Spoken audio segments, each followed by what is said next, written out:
Vous écoutez Apérosexo, un podcast animé par une professionnelle en sexologie. Ici, on parle de dating, de relations, de break-up, de célibat. Tout au long de la saison, je vais recevoir des experts, des expertes, des invités du monde de l'influence. On est là pour vous accompagner dans votre vie sexuelle, dans votre intimité et dans votre vie amoureuse. La saison 4 du balado est présentée par nos deux partenaires officiels. Séduction, c'est bien plus qu'une boutique érotique. C'est un espace d'exploration, de plaisir, de découverte où chacune est invité à vivre sa sensualité librement dans un esprit d'ouverture. Vous pouvez utiliser le code promo APÉRO15. On a aussi Cul-de-sac, qui est les jeux de discussion créés par Apérosexo. Toutes les questions ont été rédigées par deux professionnels en sexologie, dont moi. Donc, que ça soit pour jouer en couple, en date, entre amis, c'est des jeux de conversation pour avoir des vraies conversations, des deep talks avec nos proches. Vous pouvez utiliser le code promo podcast10. Le lien vers les sites web de nos deux partenaires sont dans la description de l'épisode. Bon épisode! Hello la gang! Aujourd'hui, je reçois Camille McInnes. Je suis très contente de te recevoir aujourd'hui. On fait un épisode que, en fait, c'est toi qui me dis « Hey, tu devrais en parler au podcast ». On parle de sécurité, de dating, parce que là, t'as quand même un grand background là-dessus. Tantôt, je suis allée lire, genre, t'es encore à l'école, je suis comme, t'as fait genre 56 millions de formations, t'as un bac en sécurité et en études policières. Oui. Là, t'étudies en droit, puis t'as fait une maîtrise en gestion des affaires. J'ai fait une maîtrise, en fait, en droit, mais spécialisée en droit des affaires. Mais avant le bac. C'est un peu bizarre, mais... OK, mais ça fait longtemps que t'es à l'école. Oui, j'aime beaucoup l'école. Mais merci de me recevoir, Rosie, c'est super cool d'être avec je suis vraiment contente. Puis toi aussi, t'as un podcast. Oui, absolument. Sur le sujet, justement, de la sécurité, qui s'appelle Cold Wash, que tu fais, justement, au CISF aussi. Yes, absolument. Et tu as travaillé 10 ans au gouvernement en gestion de crise. Et là, tu as ouvert ta propre firme en mesures d'urgence et gestion de crise. Oui. C'est qui, à peu près, tes clients? C'est qui pourrait venir te voir, justement, pour avoir de tes conseils et services? Je te dirais qu'à l'heure actuelle, je travaille beaucoup avec des entreprises ou avec des organisations gouvernementales, paragouvernementales, puis on va les aider à se préparer en amont pour réagir adéquatement là, à tout ce qui pourrait être différents types de mesures d'urgence, que ça soit évacuation quand il y a un incendie, mais ça pourrait aussi être à se préparer pour un appel à la bombe, un colis suspect, un tireur actif. Donc voilà, puis gestion de crise qui est un petit peu plus... large qui va arriver là, parfois en parallèle ou après la gestion d'une situation d'urgence comme ça. Donc, c'est un petit peu ça que je fais. Puis ta clientèle, c'est des entreprises? Est-ce que genre les écoles, ça rentre là-dedans? Okay. Absolument, absolument. Donc, on travaille avec des écoles à l'heure actuelle au niveau de la continuité des activités. Donc, on va... vraiment, c'est ça, mettre en place différents types de stratégies dans l'éventualité où il arrive quelque chose qui touche à la mission là, d'une organisation. Donc, que ça soit de perdre des ressources humaines, de perdre un site, des renseignements sensibles, des fournisseurs critiques, ce genre de choses-là. Donc, comment être capable d'avoir, si tu veux, un plan B puis un plan C quand il y a quelque chose de majeur qui arrive dans une organisation. Puis, est-ce que c'est autant physique qu'en termes de données, tout ça?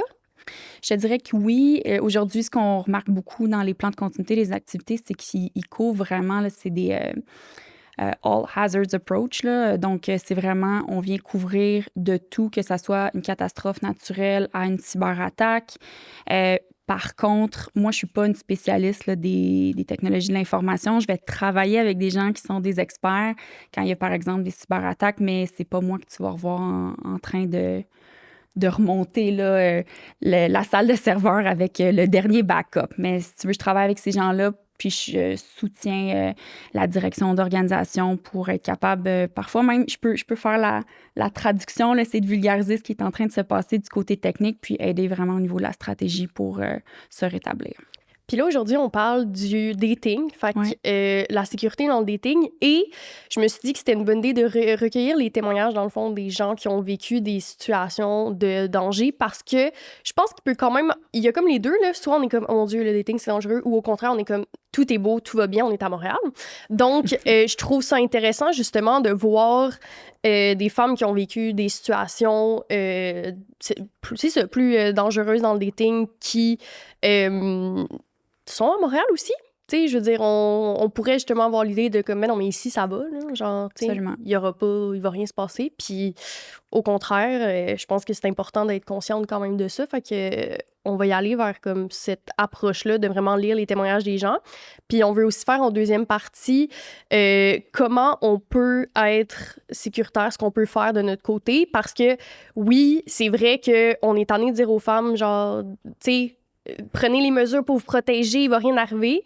C'est tendant que la charge mentale soit de notre côté, sauf que la réalité est que du jour au lendemain, le monde ne changera pas et on va se retrouver dans des situations de danger. Donc, même si j'aimerais dire aux gens, éduquez les hommes, OK? Mais ça sera pas du jour au lendemain. Fait que je pense qu'il faut quand même être conscient qu'il faut se protéger, malheureusement. Absolument. Puis je pense que dans tes auditeurs, tu as des hommes. Oui. Parce qu'il y en a qui ont, justement, moi j'ai fait un petit sneak peek là, sur les témoignages. Oui. Il y en a qui ont écrit et peut-être qu'il y en a qui vont être sensibilisés à ce qu'on dit aujourd'hui et pouvoir là, cultiver des environnements sécuritaires avec les femmes. Donc tant mieux si ça peut avoir ça aussi comme objectif. Oui, vraiment. Puis un point qui est important, c'est que on est très consciente que c'est pas tous les hommes, mais la réalité, c'est qu'il y en a. Donc, tu sais, je vais parler pour moi, je suis pas mal tout le temps sur mes gardes avec les hommes dans le dating, tout le temps parce que, oui, je pense au pire, parce que le pire est possible. Ouais. Je suis très consciente que la personne devant moi a sûrement 99% de chances d'être bien correcte. Mais la réalité, c'est qu'on peut être sur nos gardes, puis dans le but, justement, des hommes qui nous écoutent, c'est de nous sécuriser, parce que ça aussi, c'est important, puis de comprendre aussi d'où notre peur vient. Et moi, ce que j'entends souvent, c'est des hommes qui sont comme, ben là, voyons donc, voyons, genre, tu sais, je te ferais rien, check-moi. Je comprends, chose bin, mais malheureusement, il y a d'autres hommes qui ont abusé de ça, puis qui ont commis peu importe quoi, là, en termes de sécurité, d'intégrité physique, d'agression sexuelle, de droguer quelqu'un, peu importe. Donc, la réalité, c'est que ça existe, puis c'est la raison pour laquelle on est plus souvent en mise en garde, et pas parce qu'on pense que tout le monde a un mauvais fond puis est une mauvaise personne. Absolument. Je pense qu'il faut toujours suivre son instinct aussi. Tu sais, des fois, j'ai l'impression que les femmes, on a été conditionnées à rationaliser une façon dont on se sent quand on ressent peut-être un signe de danger, puis là, tu te dis non, non, ça doit être parce que telle affaire qui non, c'est correct, là, c'est un biais de perception envers X, Y, Z situation. Non. Ouais. Faut qu'on s'écoute. Puis, on le sait, c'est très aiguisé, là, l'instinct, puis cette espèce de sixième sens-là quand il y a un danger. Donc, oui, écoutez-vous, mesdames. Oui, vraiment. Fait que sur ce, on peut... Ben, avant de rentrer dans les situations des gens, toi, as-tu déjà vécu des expériences dans le dating où tu n'étais pas en sécurité? Oui, puis je pense que... Ben, pas en sécurité. C'est un gros mot, mais je te dirais que j'ai vécu des drôles d'expériences parce que ça soit un petit peu à cause des formations professionnelles ou parce que je suis peureuse de nature, j'ai pris des précautions puis je me suis rendu compte de situations assez cocasses là, que je peux te partager. Ben oui, bien sûr. Donc, il y a quelques années, j'ai eu à retourner sur les réseaux sociaux parce que je me suis dit, bon... il serait temps de faire ça. Ouais. Et puis, donc... Fait que les apps de rencontre. Les apps de rencontre, c'est ça. Puis, tu sais, pour se remettre en contexte, j'ai quelques années, mais ça fait pas 10 ans, là, tu sais, ça fait là, peut-être un 2 ans. Et puis, il y avait un type que j'avais décidé donc, que j'avais swipé, c'était à droite, hein, donc, je me souviens plus, là, gauche-droite, mais avec qui j'avais matché. D'abord parce que je trouvais qu'il y avait un super beau chien. Tu sais, moi, j'adore les chiens. Je trouvais super cute. Il y avait un malinois. Et puis là, on commence à jaser. Dans ces photos, ce type-là avait quelques photos de lui, ou en tout cas qui disait être de lui, en train d'être aux commandes d'un avion. Ouais. Puis pas n'importe lequel. Un avion de chasse.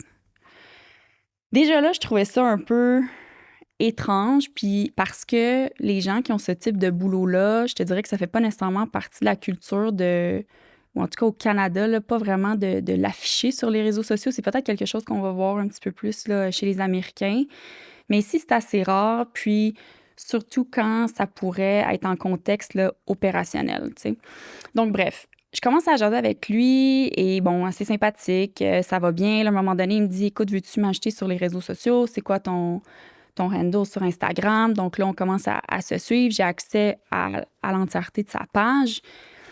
Et là, il y a d'autres photos, tu sais, d'avions, il y a d'autres photos en vol, puis tout ça. Puis je me dis, ah, c'est un petit peu bizarre. Puis là, je lui pose des questions et les réponses ne matchent pas tout à fait ce à quoi je m'attendrais d'une personne raisonnable qui a, tu sais, ce type de boulot-là. Et là, à un moment donné, je me dis, je pense que je vais prendre ces photos puis les mettre dans Google avec l'outil là, qui permet de faire une recherche inversée avec des images pour me rendre compte que c'était des extraits qui étaient pris d'un documentaire néo-zélandais que lui avait réussi à modifier puis à mettre, tu sais ça, à modifier pour que ça puisse faire du sens dans un contexte canadien. En tout cas, vraiment drôle de façon de procéder.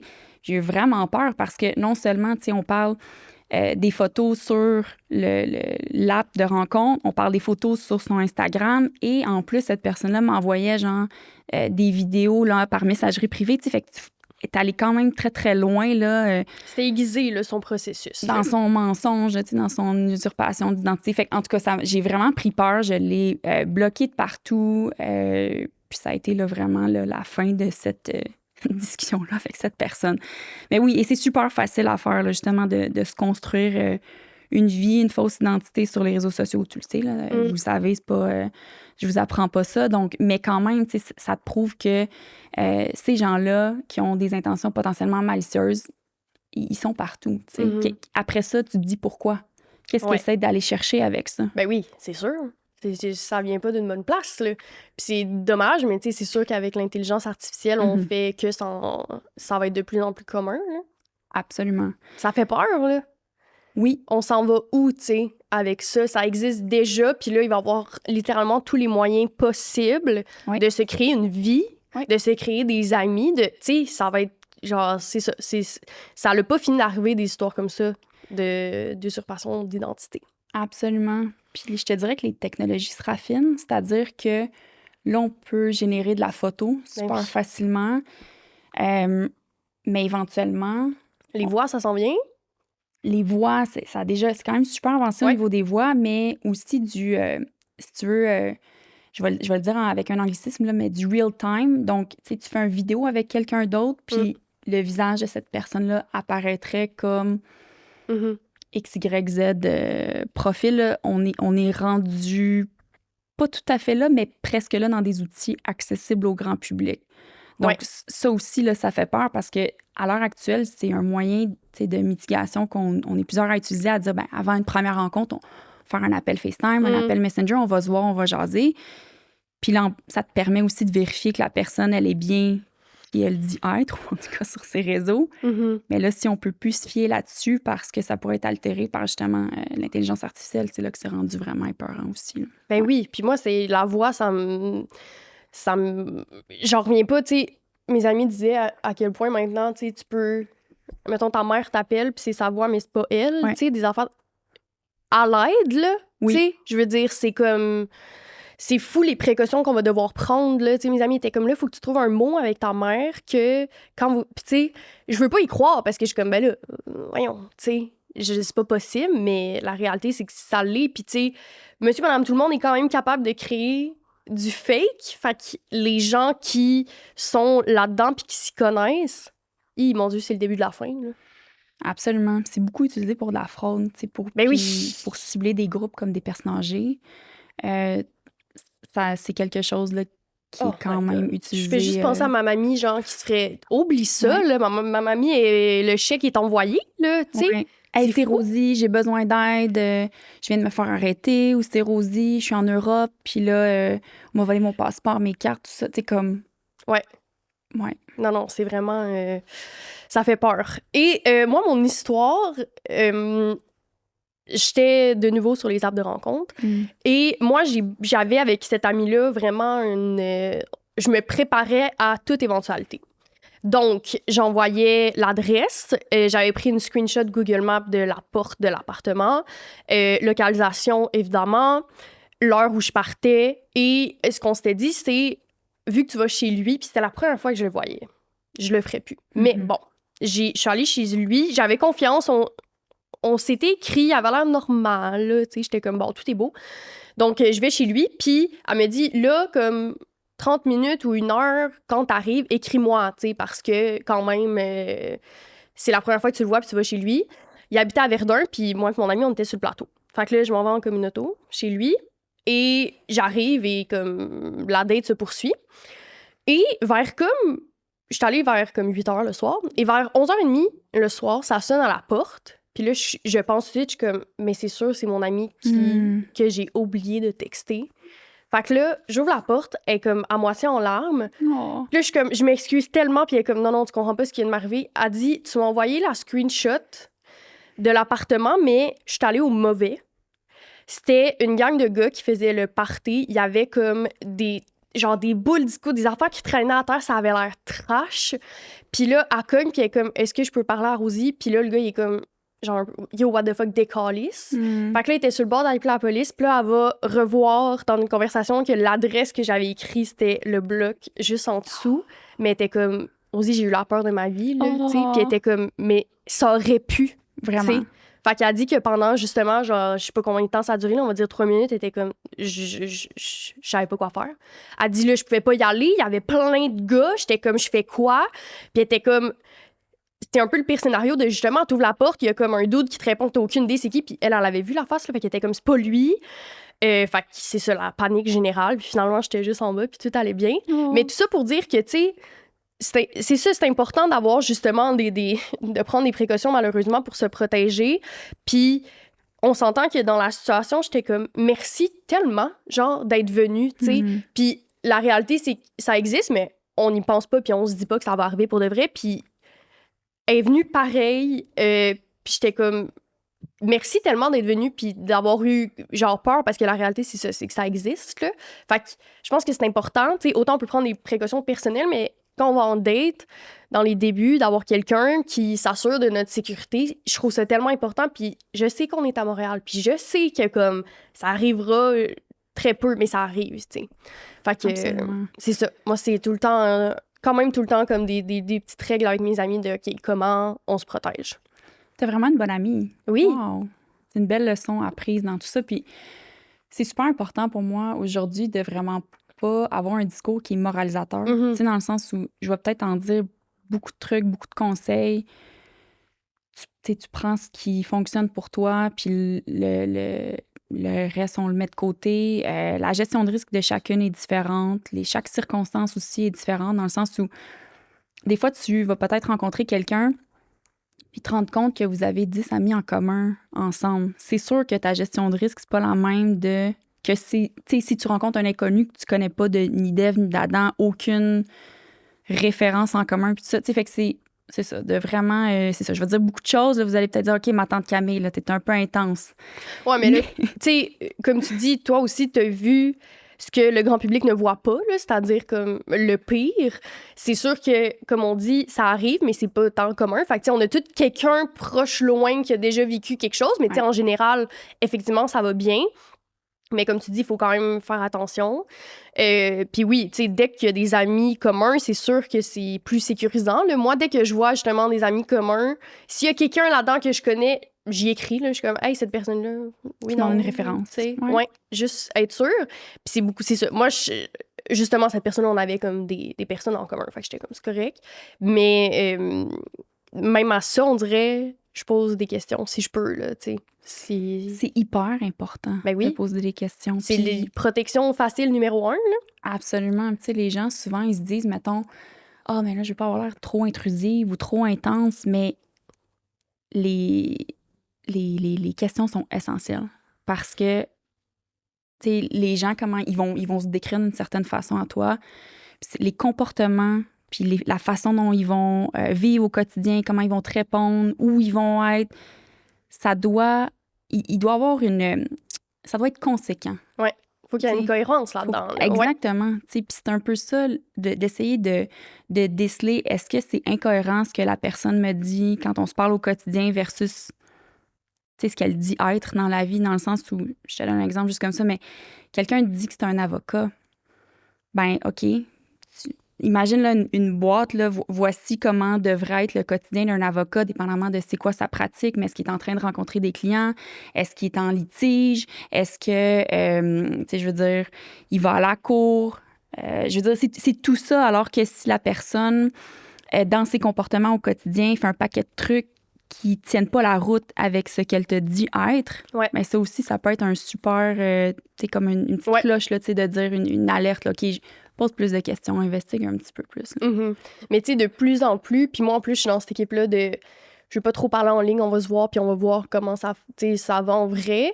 Fait que, tu sais, veux pas, ça, c'est quand même prendre un risque, là, dans le sens que t'as pas beaucoup d'informations sur la personne. Tu sais, moi, ça m'est arrivé des dates que comme 3-4 messages, puis comme ça me tente pas de perdre mon temps, fait qu'on va juste aller en date.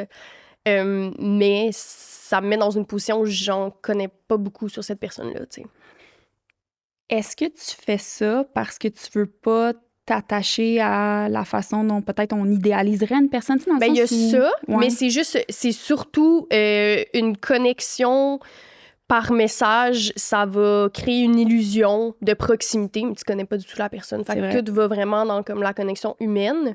Fait que moi, je veux pas perdre mon temps à te parler en ligne parce que ça se peut qu'on se voit, puis 30 secondes in, on se rend compte que ça va pas du tout. Fait que c'est plus ça.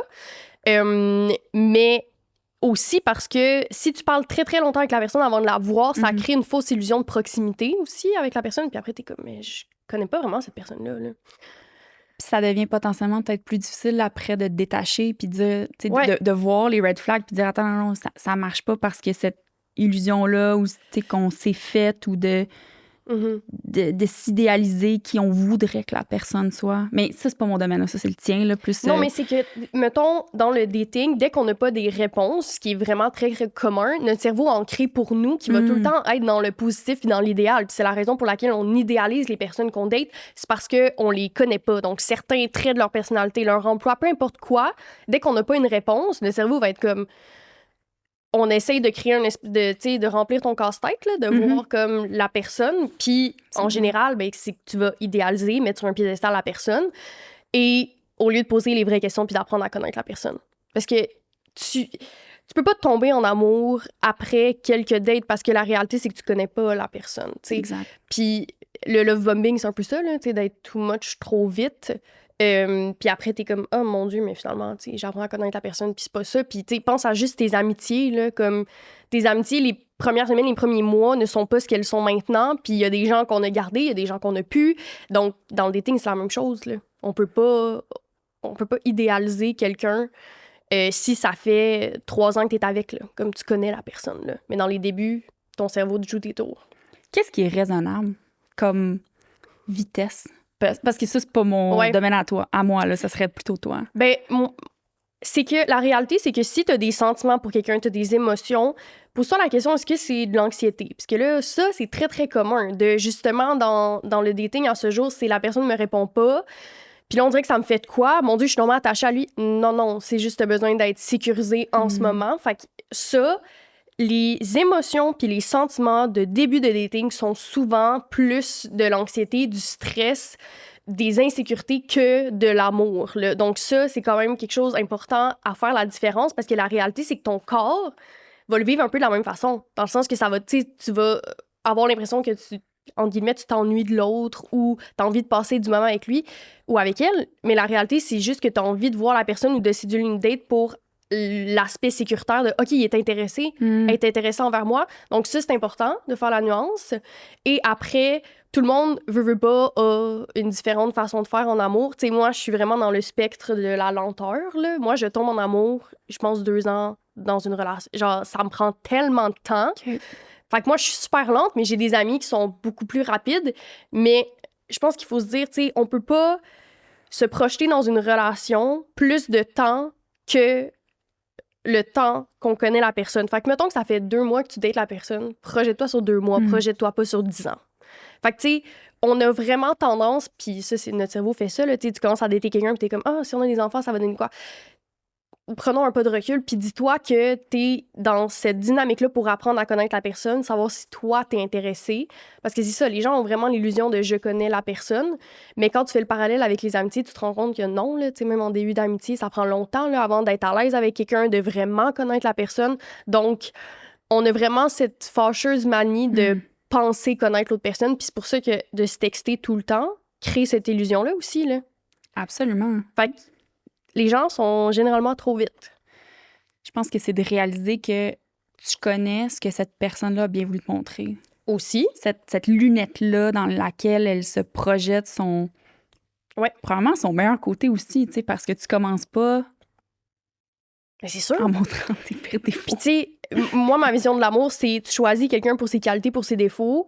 Tu regardes tes amis autour de toi, leur chum, leur blonde, tu te dis, mon Dieu, moi, ça serait jamais mon chum ou ma blonde parce que telle ou telle affaire. Mais toi, quand tu vas voir ta personne, ça va être d'autres traits que tu vas te dire, non, j'accepte ces défauts-là. Tu sais, parce que la réalité, c'est qu'il n'y a pas de relation parfaite. Donc, pour moi, l'amour, c'est un amour choisi où tu dis, la personne en face de moi, j'accepte ses défauts parce que ce qui va te gosser au jour 1 va encore te gosser dans 4 ans. Là. Fait qu'il faut que tu sois conscient que la personne, en règle générale, ne changera pas. Ouais. Puis c'est la raison pour laquelle les défauts, tu les vois pas dans les premières semaines puis dans les premiers mois. Fait que tu peux pas vraiment choisir quelqu'un. À mon sens, ça, c'est ma vision de l'amour. Mm-hmm. Parce que, on le sait, là, les papillons puis toutes les émotions que tu vis qui est souvent de l'anxiété, ça disparaît, ça. Là. Genre, ta passion amoureuse, là, ça durera pas pendant des années. Là. Donc, tu choisis quelqu'un pour...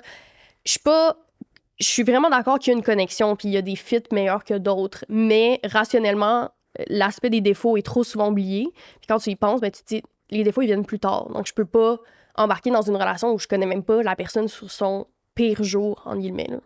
C'est super intéressant ce que tu dis parce que plus je vieillis, plus les défauts prennent une grande place dans mon choix. Alors que, tu sais, quand j'avais, je sais pas moi, 18-19 ans, je choisissais pas en fonction de ça, alors que, tu sais, quand tu vis un paquet de trucs, tu te dis, OK, ça, c'est un défaut que je n'accepte plus. Mm-hmm.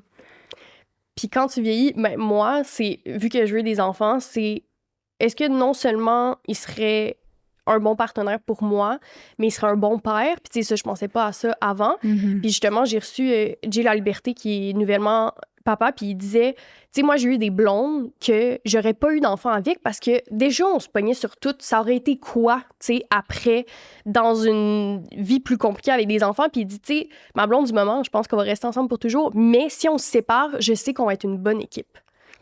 Fait que ça aussi, pour moi, ça fait partie des choses auxquelles je pense beaucoup plus maintenant qu'avant. C'est super intéressant, ça, cette notion-là de, disons que tu veux te marier, là. Ouais. Mais de penser avant de te marier, disons qu'on se divorce, est-ce que ça peut tenir la route? Oui. Est-ce que c'est viable dans un contexte, justement, là, d'enfant? Exactement. C'est des super bonnes questions. Oui, tu sais, enfant, pas enfant, un divorce, comment ça va se passer? La réalité, c'est que c'est vrai que tu peux pas savoir avant de le vivre. Par contre, tu es quand même capable de voir l'autre personne réagir comment dans des situations inconfortables. Puis la réalité, c'est qu'il y en a beaucoup qui vont finir en divorce ou en séparation. Puis moi, je suis vraiment pas dans l'équipe de comme... Moi, c'est sûr que si un jour je me marie, je vais penser bien avant à comme comment on gère si on se sépare que comme c'est quoi les préparatifs du mariage. Parce que il faut être conscient de ça. Peut-être que je dis ça parce que je suis en amour avec personne puis je suis pas aveuglée par l'amour, mais justement, d'autant plus, en ce moment, je vois clair, puis rationnellement, faut se préparer à cette éventualité-là parce qu'il y a des grandes chances que ça arrive. Beaucoup plus que t'ailles une date de merde. C'est super lucide, je pense, comme perspective. Puis, mais c'est plate. C'est comme un tue l'amour, tu sais? Non, mais dans le sens où... Écoute, il y a un avocat dont j'oublie le nom, là, mais c'est The Divorce Lawyer là, que tu vas voir sur les réseaux sociaux. Puis lui, il disait qu'il y a beaucoup plus de divorces chez les gens. Bon, lui, c'est un Américain, il est aux États-Unis. Ici, on n'a pas ça des prenups, mais il observe beaucoup plus de divorces chez les gens qui n'en font pas. Ben oui, c'est sûr. Parce qu'il dit 2 personnes qui sont capables d'être rationnelles, puis de s'asseoir, puis d'avoir une conversation cruciale qui est difficile de dire, OK, voici les modalités de notre contrat de mariage. Ce sont des personnes qui sont, c'est ça, raisonnables, capables de se parler et c'est ça, il observe beaucoup moins de divorces chez les gens avec qui il a fait des prenups.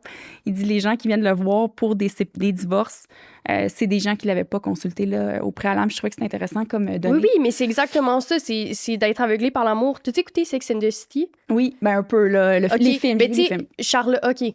Dans la série, tu sais, Charlotte, elle se marie, puis justement, son fiancé, il est comme, on va faire un prenup, puis elle est comme, mais non, pourquoi tu penses à te séparer? Voyons donc. Mm-hmm. Genre, tu m'aimes pas, blablabla. Fait que, tu sais, je pense qu'il y a ça, quand je disais le tue l'amour, c'est que si un ou l'autre est pas sur le même pied, il va être comme, ben là, voyons donc, ça n'a pas de bon sens. Mais au final, dans l'histoire, c'est qu'il y en a un qui est plus rationnel que l'autre. Bon, ça se finit en divorce, leur affaire. Mais, c'est une série, tu sais. Mais non, je suis sûre que ce qu'il dit, c'est 100% vrai. Parce que, comme tu dis, c'est 2 personnes rationnelles qui sont consciente de ce que ça veut dire et consciente des statistiques aussi de ça peut se terminer puis finir en divorce. Absolument. Donc, c'était pas Harry, parce qu'Harry, c'est son... Oui, non. Ah, c'était Harry? Non. Donc, c'est non, ça, non, c'était... non, non. Non, même dans la partie 2, quand ils sont plus vieux, ils sont encore ensemble puis tout. Ça. Non, c'est le premier. OK. Tu vois, c'est ça que j'ai pas connu. Oui, okay. Je pense. C'est que moi, j'ai écouté 3 fois. Là, Charlotte est beaucoup dans... Ben oui! L'idéal, hein, tu sais, elle est très romantique, puis... Ouais, elle penserait pas à se protéger pour une date. Ça, c'est sûr. C'est ça, tu sais, des lunettes roses chez Charlotte. Ben oui, puis le mariage, souvent, ça apporte ça, là. On veut pas... Oui. Ouais. Fait que là, t'es comme, tout va bien aller. Aujourd'hui, je vous fais découvrir mon produit découverte de la semaine, qui est l'huile à massage de Floravie. Et il y en a 4. 3 avec fragrance et 1 sans fragrance. Puis la raison de pourquoi j'apprécie autant les huiles à massage, c'est que, comme j'ai dit des millions de fois au podcast, la sexualité est tellement génitalisée de nos jours. Tout est axé sur les organes génitaux, puis on prend plus le temps de découvrir notre corps, que ce soit le nôtre ou lui, notre partenaire. On y va direct, organes génitaux, merci, bonsoir. Ben, il y en a qui, ça doit pas être ça, puis c'est eux qui ont raison dans ma tête. Parce que la sexualité, c'est tellement plus que le plaisir des organes génitaux. En tout cas, moi, je trouve que ça vaut tellement la peine de... avoir des relations sexuelles plus longues, plus lentes, plus sensuelles. Et je trouve que l'huile à massage, c'est exactement un bon outil pour y arriver. Et je vous offre en plus un code promo. C'est pas génial? Apéro 15 sur le site séduction.ca. C'est tout. Bye! Mais c'est super intéressant d'en jaser parce que je suis certaine que ma perspective maintenant, oui, elle a évolué depuis les dernières années. Peut-être que dans 5 ans et 10 ans, ben oui, ça sera différent aussi là, par rapport à ça. On se lance? Yes! Je vais lire la première. C'est ça. Moi, je les ai pas lus. Toi, tu les as lus. Moi, j'aime toujours ça, avoir la surprise. La surprise. J'ai rencontré un gars à Saint-Tite. Il avait l'air gentil. On a discuté pas mal. On s'est texté pendant 1 mois après notre rencontre. Il habitait à 5 heures de route. On s'est revus après 1 mois. Je lui avais fait part à plusieurs reprises que mes intentions étaient purement amicales pour notre rencontre. On est allé au pique-nique électronique avec ses amis. Le début de la soirée s'est bien déroulé jusqu'à ce que... Je suis tellement nulle. Jusqu'à ce qu'il décide, de prendre un coup.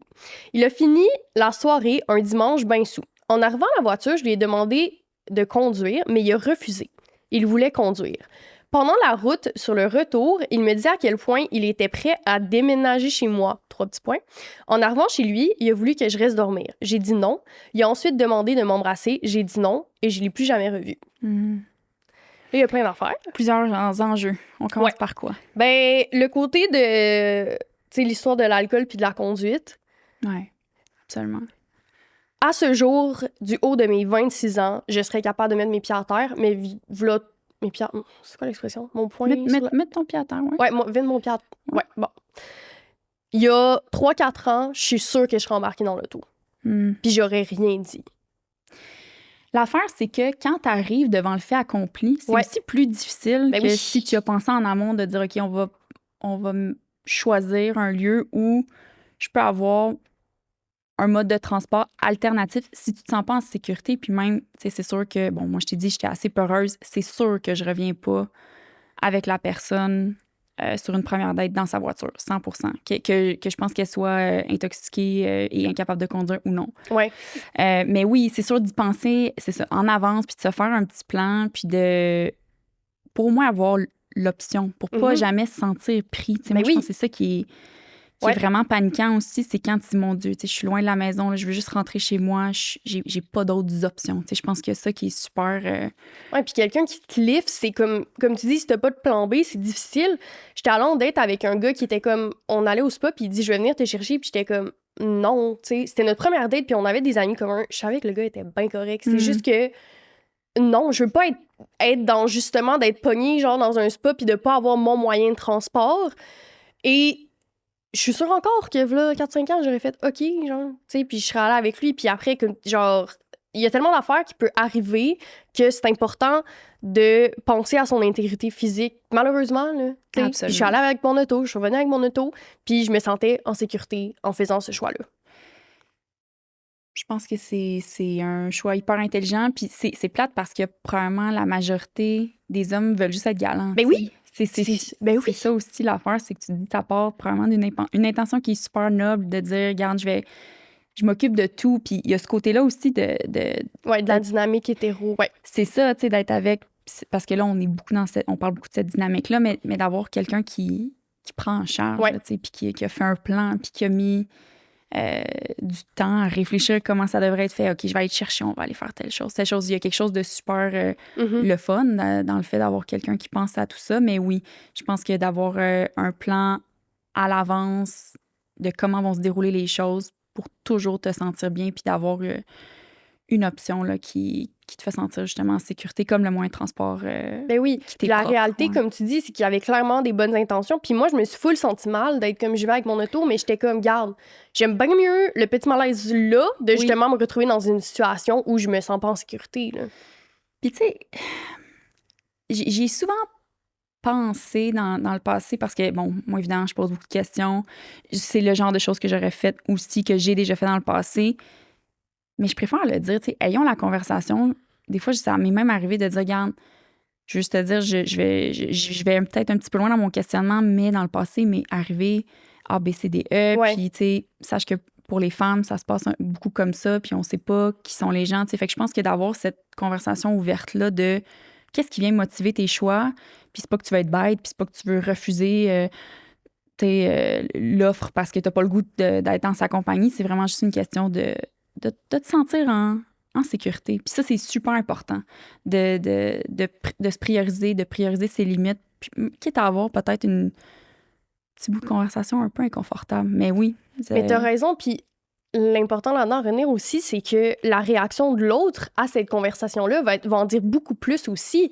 Si la personne est justement de l'avis de ben là, voyons donc, ça n'a pas de bon sens, tu sais. Déjà, là, si la personne n'a pas pris un pas de recul, pris conscience qu'en étant un homme, blablabla, ça part mal, déjà. Fait que t'as raison de, comme, ouvrons la conversation, puis voilà plus comme une façon aussi d'avoir de l'information sur la réaction de l'autre ou le type de personne que tu as devant toi, parce que ça devrait pas être malaisant d'en parler de la sécurité, tu sais. Je pense aussi que ça serait une opportunité pour des hommes de réaliser, peut-être. C'est ça, tu sais, de prendre conscience. Puis souvent, tu sais, ben en fait, c'est t'espères, puis sinon, après ça, tu choisiras ce que tu veux faire, mais t'espères que ça soit bien reçu quand ils en prennent conscience. Oh non, OK. Puis eux, ils vont peut-être même réajuster leur approche pour dire comment est-ce que moi, je peux t'offrir une expérience qui est plus agréable pour toi, puis où toi, tu vas te sentir bien, parce que je suis convaincue qu'il y en a plusieurs qui sont juste pas au courant de la façon dont on se sent, puis c'est vraiment juste... Tu le sais pas ce que tu sais pas, tu sais. Fait que si les hommes seront jamais peut-être passés par des expériences où, comme tu sais, ça peut être le cas pour nous, t'es dans un festival, puis tu sais très bien que ton verre, tu peux pas le laisser de côté pendant ne serait-ce que 30 secondes. Fait que c'est ce genre de conversation-là que je pense que pour plusieurs raisons de sécurité, mais aussi de dynamique, faut les avoir plus tôt que tard. Vraiment. Puis, tu sais, la fin de l'histoire du témoignage est plus liée au consentement, fait que je veux pas m'y attarder, mais je trouve ça tellement... Le consentement est tellement pris pour acquis, là. Ça n'a aucun bon sens. Je veux pas m'y attarder parce que j'en parle tellement au podcast, mais comme... Je me sens mal pour cette fille-là, puis je me sens désolée parce que elle l'a dit avant, tu sais, elle a essayé de pas être dans la situation de le rejeter en pleine face, puis même à ça, t'as vraiment le droit de rejeter quelqu'un, mais je trouve ça dommage que ça veuille rien dire, tu sais, des fois, les paroles des femmes par les hommes, bon, là, je généralise, mais des fois, je suis comme, nous écoutez-vous? Tu sais, elle a dit qu'elle voulait être amie. Clairement que non, elle veut pas que tu l'embrasses, tu sais. Absolument. C'est explicite, là. C'était ça. C'est ça. C'était clair. On peut aller avec le prochain. On est rendu au 4. Oui, OK. Oui, certain. OK, je vais l'ouvrir. Bon, petit coup sur le micro. C'est un long, là. OK. On va essayer de pouvoir voir. Bon. Je venais tout juste de me séparer. J'ai rencontré un gars sur Tinder avec qui j'ai parlé durant 6 mois de temps et notre relation était rendue tellement intense que c'est comme si j'étais rendue limite en couple avec lui. Je me faisais totalement manipuler. Ça a duré 6 mois. Je ne l'ai jamais vu en vrai. Il y avait toujours les meilleures excuses au point que je pensais que je m'étais fait catfish. Mais on a commencé à faire Bon, je vais paraphraser un petit peu, là, à faire du FaceTime et que finalement, physiquement, c'était la bonne personne. Bref, pour me rendre compte qu'il me mentait sur toute sa vie et que ça faisait 6 mois que je me faisais avoir. Il m'a menti sur son travail, il a même inventé que sa mère était morte. Wow! C'est comme ça, en fait, que j'ai découvert que rien n'était vrai quand j'ai trouvé des commentaires de sa mère sur son profil Facebook auquel je n'avais pas accès parce qu'il me disait qu'il n'utilisait pas Facebook. Et je l'ai confronté et ça s'est terminé. Je l'avais déjà confronté sur un autre mensonge, puis il avait réussi à me faire croire que c'était vrai. Je ne me suis jamais sentie aussi conne. Il était un excellent manipulateur, un vrai pervers narcissique. Il avait peinturé tout ce que je voulais chez un gars pour que je sois attirée à 100% vers lui. C'était mon genre physiquement. Il faisait le genre de travail que j'aimais. Tout ce que il a tout fait pour... Il était parfait. Sur papier, là, c'était parfait. C'est ça, exactement, pour ne pas être là, ce que je reprochais à mon ex. Bref, il s'est inventé un personnage pour me plaire. Je l'ai bloqué de partout, sauf de Facebook, parce que je n'y avais juste pas pensé et puisqu'il me disait ne pas l'utiliser. Ça fait 5 ans de cette histoire-là. Il y a 1 an, il a liké une de mes photos, donc essayez de rentrer en contact avec moi. C'est là que je l'ai bloqué de Facebook aussi parce que j'ai senti que ma sécurité était même encore en danger parce que même après 5 ans, il n'a pas passé à autre chose. Je viens d'avoir un enfant et j'ai peur de le croiser avec mon bébé maintenant. Je ne me sens pas en sécurité si je le recroise. Wow! Quelque chose, hein? Parce que la personne existe, tu sais, dans cette histoire-là. C'est pas inventer quelqu'un dans le sens que cette personne-là existe, elle l'a vu. Fait que, tu sais, il a menti sur tout, mais il existe, il est ici. Oui. Hey, ça fait peur, là! Vraiment. Et puis, tu sais, bon, il y a une chose que je trouve bien, c'est que dans cette histoire-là, madame est allée voir un peu, là, tu sais, elle a fait... elle a fouillé. Ouais. Elle a fouillé, elle a fait ses recherches. Je pense que, tu sais, il y avait probablement certains éléments là, qui clochaient, puis elle a dit, OK, ça marche pas. Donc, on va aller investiguer un petit peu là-dessus. Bon, l'histoire de la mère, c'est quand même assez... Les gens sont prêts à aller loin dans le niveau de mensonge, tu sais, dans le sens où... Ben, ils connaissent pas. T'as quoi à perdre, tu sais? C'est ça qu'il devait se dire, lui. Probablement. J'ai quoi à perdre? Mais tous les êtres humains mentent. Puis là, après ça, on pourrait débattre très longtemps sur la philosophie qui est en arrière de ça, parce que le mensonge, c'est un continuum, tu sais. Fait que entre ta mère qui t'appelle puis qui dit « Hey, Rosie, viendrais-tu souper chez nous? » Puis toi qui dis « Ah, maman, j'ai un peu mal à la tête. » Mais la réalité, c'est que t'as juste pas le goût d'y aller. C'est ce que parfois certaines personnes peuvent appeler comme un genre de mensonge blanc. Ah, ma mère est morte. C'est faux. Tu sais, comme il y a c'est ça, un entre-deux là, entre ces deux mensonges-là qui sont diamétralement opposés. Mais c'est ça, on peut débattre sur est-ce que c'est bien de mentir ou pas, mais tout le monde ment. Mm-hmm.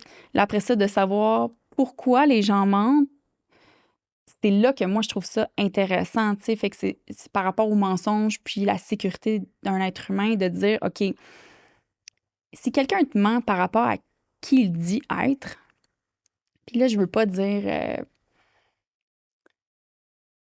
que, tu sais, on peut aussi parler là, du mensonge par omission. Tu sais, ça aussi, est-ce qu'on le considère avec autant d'intensité que de dire « ma mère est morte, mais que c'est faux ». On peut encore une fois le débattre là-dessus, mais oui, certaines personnes vont mentir d'1 ou 2 années, ils vont se rajeunir sur les réseaux ou vont mettre en ligne des photos qui sont peut-être un petit peu, tu sais, qui remontent un petit peu dans le temps pour paraître sur leur meilleur jour. C'est-tu un mensonge? Peut-être. Mais c'est de vraiment regarder chacun de ces éléments-là. Est-ce que quelqu'un, quand tu fais l'agrégat de ces petites choses-là, est-ce que ça remet en question qui la personne dit être? Mais toi, mettons, en voyant ça, puis en voyant quelqu'un qui s'invente complètement une vie, oui. C'est quoi, justement, c'est quoi son besoin? Qu'est-ce qu'il essaie de faire en faisant ça, selon toi? Bien, moi, je pense que c'est toujours dans une intention là, de tromper, pas de tromper, genre d'aller voir ailleurs, mais de tromper dans le sens où de mettre en lumière un personnage qui n'est pas lui pour augmenter ses chances de que ça puisse fonctionner. Tu sais, de pouvoir avoir cette femme-là auprès de lui, dans le sens où, mais oui, de mentir sur son identité, c'est très problématique, selon moi. Donc, ça fait partie des éléments qu'il faut venir gratter. Encore une fois, j'en parlais tantôt, mais poser des questions.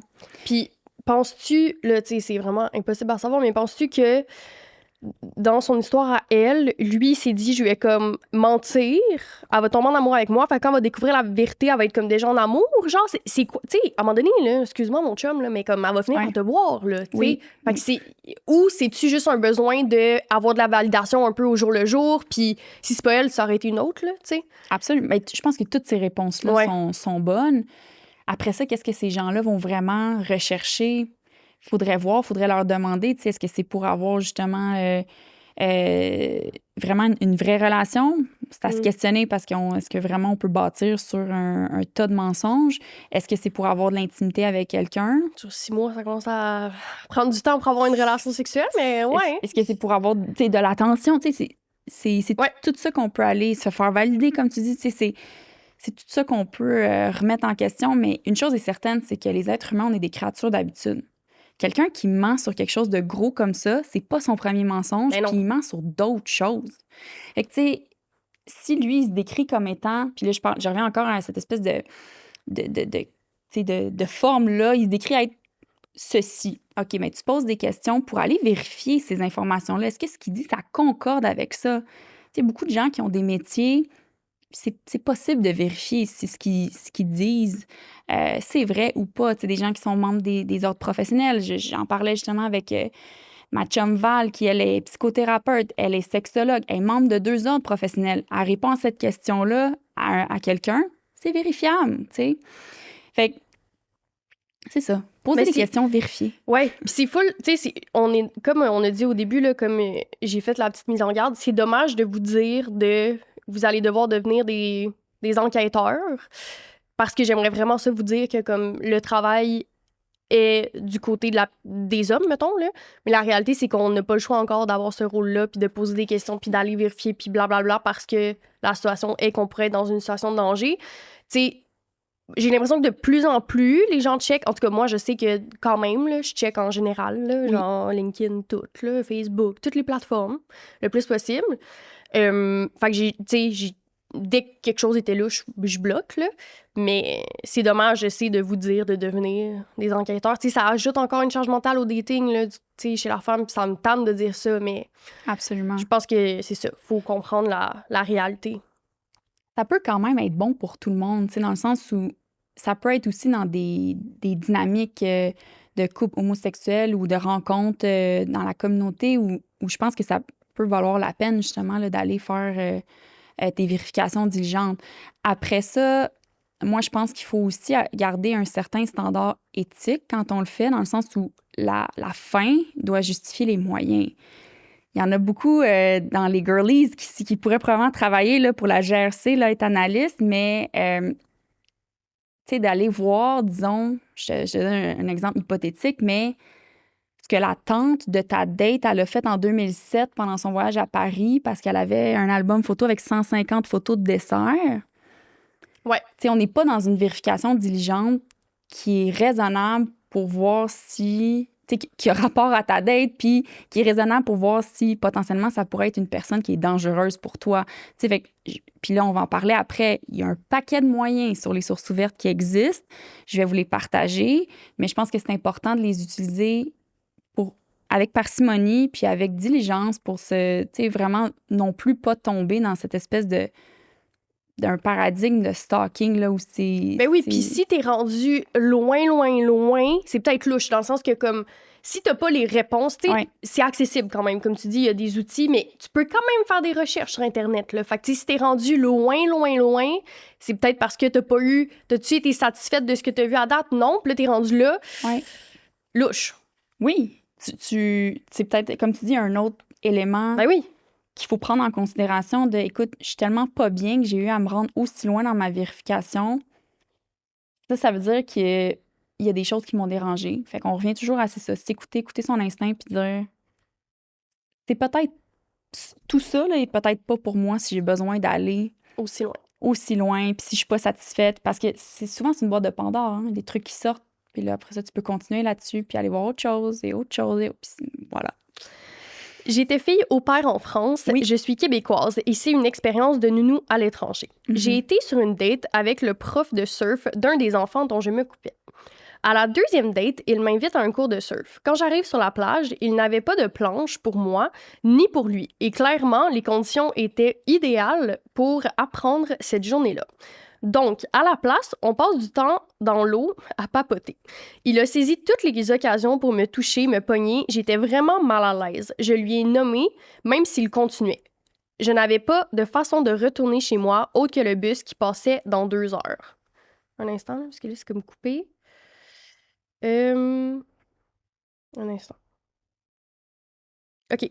Un moment où on est sur nos serviettes et la discussion s'éteint, je me dis qu'il a enfin compris le message et qu'il attend juste que la date finisse. Tout à coup, je sens une morsure sur mon épaule. Je lui ai demandé ce qu'il clochait chez lui et il me répond « Je suis un lion » et il se met à grogner. Je ramasse mes choses, il me suit. Je faisais des signes aux passants, mais personne m'aidait. Le bus ne passe pas, aucun taxi disponible, plus personne pour me ramener chez moi. Il finit par me convaincre de me ramener chez moi. J'embarque dans sa voiture. Il me conduit très au-dessus de la limite de vitesse. Une fois en ville, je lui demande de me laisser sortir de la voiture. J'allais marcher pour le reste. Il essaye encore de m'embrasser avant de partir. Je suis partie à courir dans le magasin le plus près et il est parti. Encore 6 mois après, à mon retour au Québec, il me textait de façon très insistante.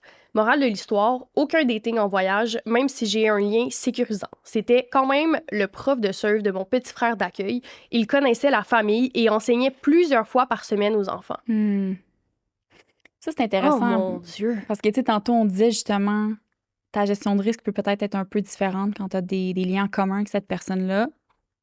Visiblement, c'est pas toujours le cas. Ça veut pas nécessairement dire que la personne est potentiellement moins un danger. Donc, quand même, ici, dans ce cas-ci, elle a dû prendre... c'est ça. Elle a vécu un moment qui était super inconfortable. Bon, le dating en voyage, c'est sûr que quand on est... ben là, dans ce cas-ci, dans une situation d'au pair, on peut vivre là plus longtemps. Donc, la personne a quand même peut-être des repères. Mais c'est sûr que quand on n'est pas dans la ville où on a grandi ou dans la ville dans laquelle on habite, on a peut-être moins de moyens de se sortir d'une situation qui est inconfortable. Fait que, ça peut être un élément à prendre en considération ou de peut-être juste se dire, ben regarde, là, je suis en voyage, donc je vais prendre des mesures additionnelles justement parce que je suis dans un endroit que je connais moins, avec un moins gros réseau aussi, pour être capable de quand même vouloir être capable de faire des rencontres à l'étranger. Ceci dit, bon, c'est vraiment désolant, mais je pense que ça vient renforcer le point que c'est pas parce que tu as des liens en commun avec la personne que tu t'en vas rencontrer que c'est nécessairement un green flag, là, puis que c'est ça. Ça va être une belle expérience. Je pense que... Tu sais, c'était une date quand même à l'extérieur. Ouais. Il y avait des gens autour. Ouais. Comme tu dis, elle connaissait la personne. Le seul hic où je vois, elle aurait pu plus entre guillemets, se préparer, c'est justement d'avoir un moyen de transport pour revenir. Ouais. Même à ça, tu sais, elle avait pensé au bus et tout ça. Mais dès le début, tu sais, de son histoire, on entend qu'elle était déjà en situation de danger. Puis même à ça, elle était tellement démunie de comment je retourne chez nous qu'elle a pris le lift, là, quand même. Fait que, non, c'est vraiment... ça fait peur, cette histoire-là. J'aime pas ça. Absolument. Tu sais, toute cette histoire-là de grognements, puis de morsures, tu sais, c'est comme... Puis de 6 mois après... Non, c'est comme... Tu t'attends à quoi? Genre... Ouais, les gens sont... ouais, c'est ça. Sont étranges. Et parfois, sont étranges. C'est ça, c'est pas... Des fois, je me questionne aussi sur la perspective de comme, qu'est-ce qui est raisonnable? Tu sais, dans le sens où, quand quelqu'un te répond pas, combien de fois faut que c'est raisonnable que cette personne-là te dise « Écoute, je suis pas intéressée, tu sais, arrête de m'écrire » ou « J'ai rencontré quelqu'un, arrête de m'écrire ». Tu sais, ça aussi, c'est extrêmement inconfortable quand quelqu'un t'écrit de façon incessante puis que tu as mis ta limite. T'sais. Là, c'est qu'il faut se rendre des fois à bloquer les gens. Là, je sors un petit peu du contexte là, de sécurité, mais il me semble que quand quelqu'un dit une fois, hey, ça fonctionnera pas, ça devrait pas prendre 2, puis 3, puis 4 fois, puis je te le dis parce que ça m'est arrivé là, de récemment recevoir des messages un petit peu là. Mais toi, tu réponds? Tu dis Non. OK, c'est ça. Moi non plus, je réponds pas. J'ai répondu une fois quand c'était quelqu'un, tu sais, que j'avais fréquenté puis que finalement, ça n'avait pas fonctionné. Il m'a réécrit, mettons, 6 mois après. J'ai répondu, écoute, ça fonctionnera pas. Tu sais, je te souhaite le meilleur. C'est tout. Très cordial.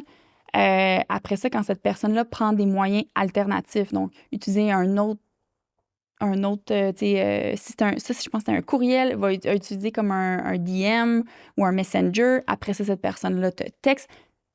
Tu sais, c'est que c'est du harcèlement, là, à un moment donné. Ben non, je sais, c'est...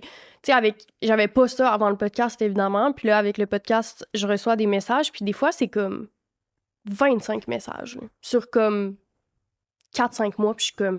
Qu'est-ce que tu fais? Genre, clairement que genre, je suis pas intéressée, mais je réponds pas parce que je veux pas ouvrir la conversation, mais comme... Je comprends pas comment les gens continuent. Tu sais, pas à un point que, justement, quelqu'un a essayé par d'autres moyens, mais des fois, c'est... En fait, c'était déjà arrivé avec quelqu'un que j'étais comme... qui venait à mes événements, puis tout, puis j'étais comme... Arrête. Genre bloqué, j'avais comme ouvert la conversation, mais tu sais, en général, c'est juste comme beaucoup de messages, mais je suis comme... Tu t'attends à quoi, mettons? Genre, je ne comprends pas la motivation. Je comprends pas. C'est pas raisonnable, puis c'est que ça fait peur aussi. Ouais, c'est comme... Des fois, si je pense un peu trop longtemps, c'est comme, bon, ben... Si la personne veut me trouver... Elle peut. Elle peut. Absolument. Puis tu te dis, est-ce que là... bon, un paquet de questionnements, est-ce que je vais voir la police? Est-ce que je suis rendue là? Puis là, écoute, faudrait que je ressorte là, le code criminel pour regarder c'est quoi les critères du harcèlement, mais tu sais, c'est... Ben, il y en a vraiment, c'est ça, il y en a beaucoup en ligne, là. Je pense, tu sais, des gens qui parlent de leur vie ou qui sont plus accessibles. Les gens, c'est ça, se permettent ça. Je pense qu'avec le podcast, les gens ont l'impression de me connaître par cœur aussi, tu sais. Puis là, des fois, les gens, ils ramènent de quoi que j'ai dit dans l'épisode, puis je suis comme... C'est trop, là, genre, tu sais, c'est comme... Tu sais, d'avoir une fixation sur quelqu'un... Ça fait peur, tu sais, quelqu'un qui est comme ça avec toi, puis justement, tu sais, qui me ressort des affaires, plusieurs messages. Je suis comme... Ah ouais. Ça, c'est-tu quelqu'un que tu avais fréquenté ou même pas, là? C'est juste quelqu'un qui a fait une fixation? OK. Non, plusieurs, je ne connais pas, là. Plusieurs? Oui. Tous des hommes? Ben oui, bien sûr. Pourquoi je pose la question? Mais comme... Ouais, quand je dis 25, comme... Ouais, ça dit 25. 25? Pas des gars, je parle 25 messages. Okay, genre la quantité, là. OK. Je sais pas sur combien de temps, mais tu sais...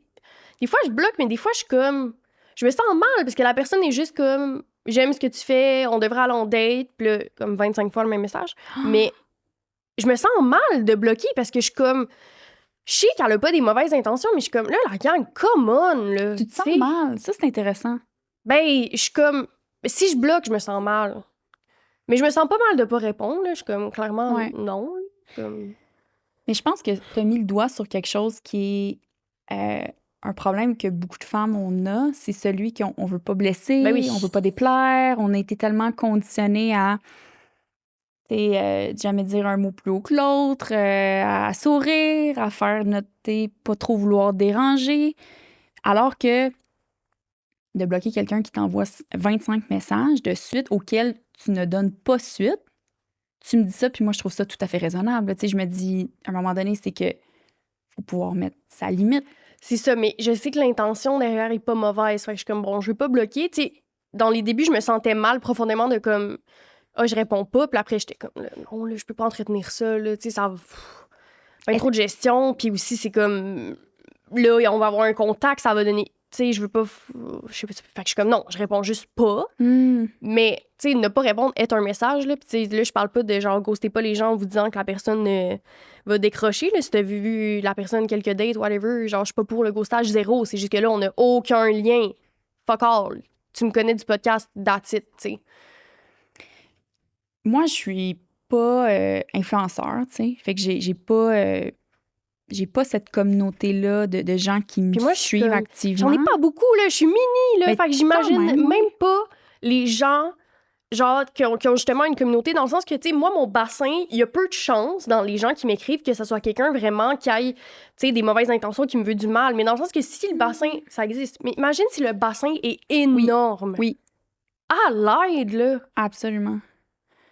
Puis je comprends ce que tu dis parce que si tu réponds, t'es « Hey, merci pour ton message », ben là, Non, ça ouvre une porte. ça ouvre une porte. Là, puis là, même lui va recevoir un message qui dit « Vous pouvez maintenant communiquer avec Ouais, maman. » non. Mais écoute, puis ça, c'est encore une fois, je sors de mon champ d'expertise, là, mais Mais toi aussi, ça t'arrive, là. de femme à ben, pas avec le contenu que moi j'ai en ligne du tout.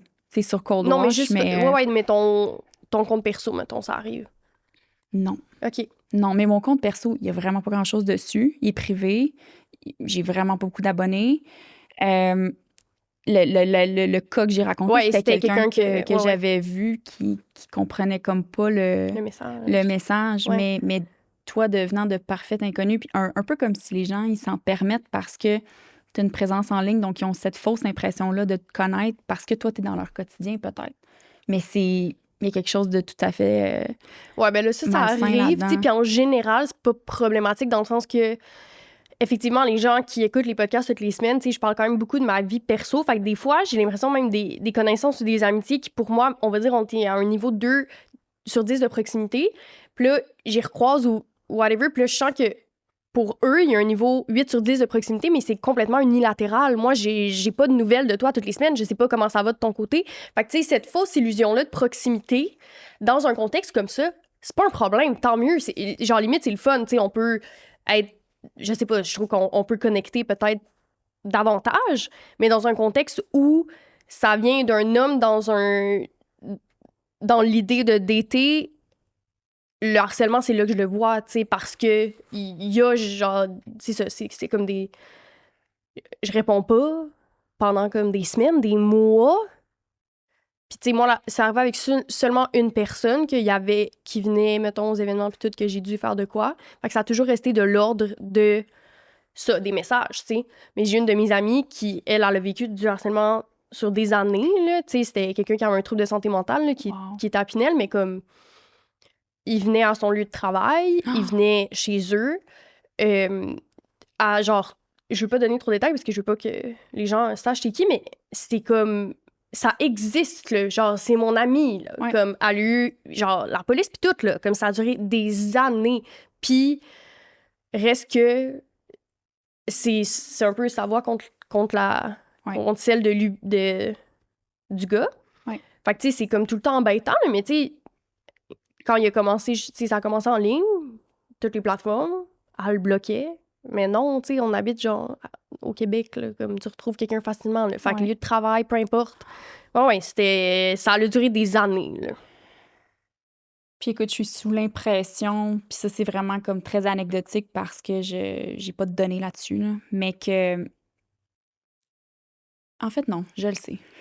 La police n'a pas les ressources qu'il faut pour s'assurer que il y a le respect, justement, là, des 810, là, des ordonnances qui empêchent les personnes de s'approcher de d'autres. Parce que j'imagine que là, ça s'est rendu à quelque chose comme ça. Si elle est menacée, la personne a su au travail. Oui, comme il y a des... Oui, comme je te dis, ça a été sur des années. Ouais. Oui, il y a eu des plaintes toutes, mais tu sais, là, à un moment donné, c'était comme, il était sorti de Pinel, puis première affaire qu'il fait, c'est, il va la voir, tu sais. Puis tu sais, lui, zéro pour l'excuser, mais il y avait un problème de santé mentale, puis c'est un nom, mais je sais pas c'est quoi, là, mais elle me l'avait dit, mais c'est comme, tu sais, quelqu'un qui fait une fixation sur quelqu'un. OK. Tu sais, il y avait vraiment un trouble de santé mentale, tu sais. Fait que... Ben après, tu sais, reste que crime, elle, là, pendant genre des années, elle s'est pas sentie bien, là, tu sais.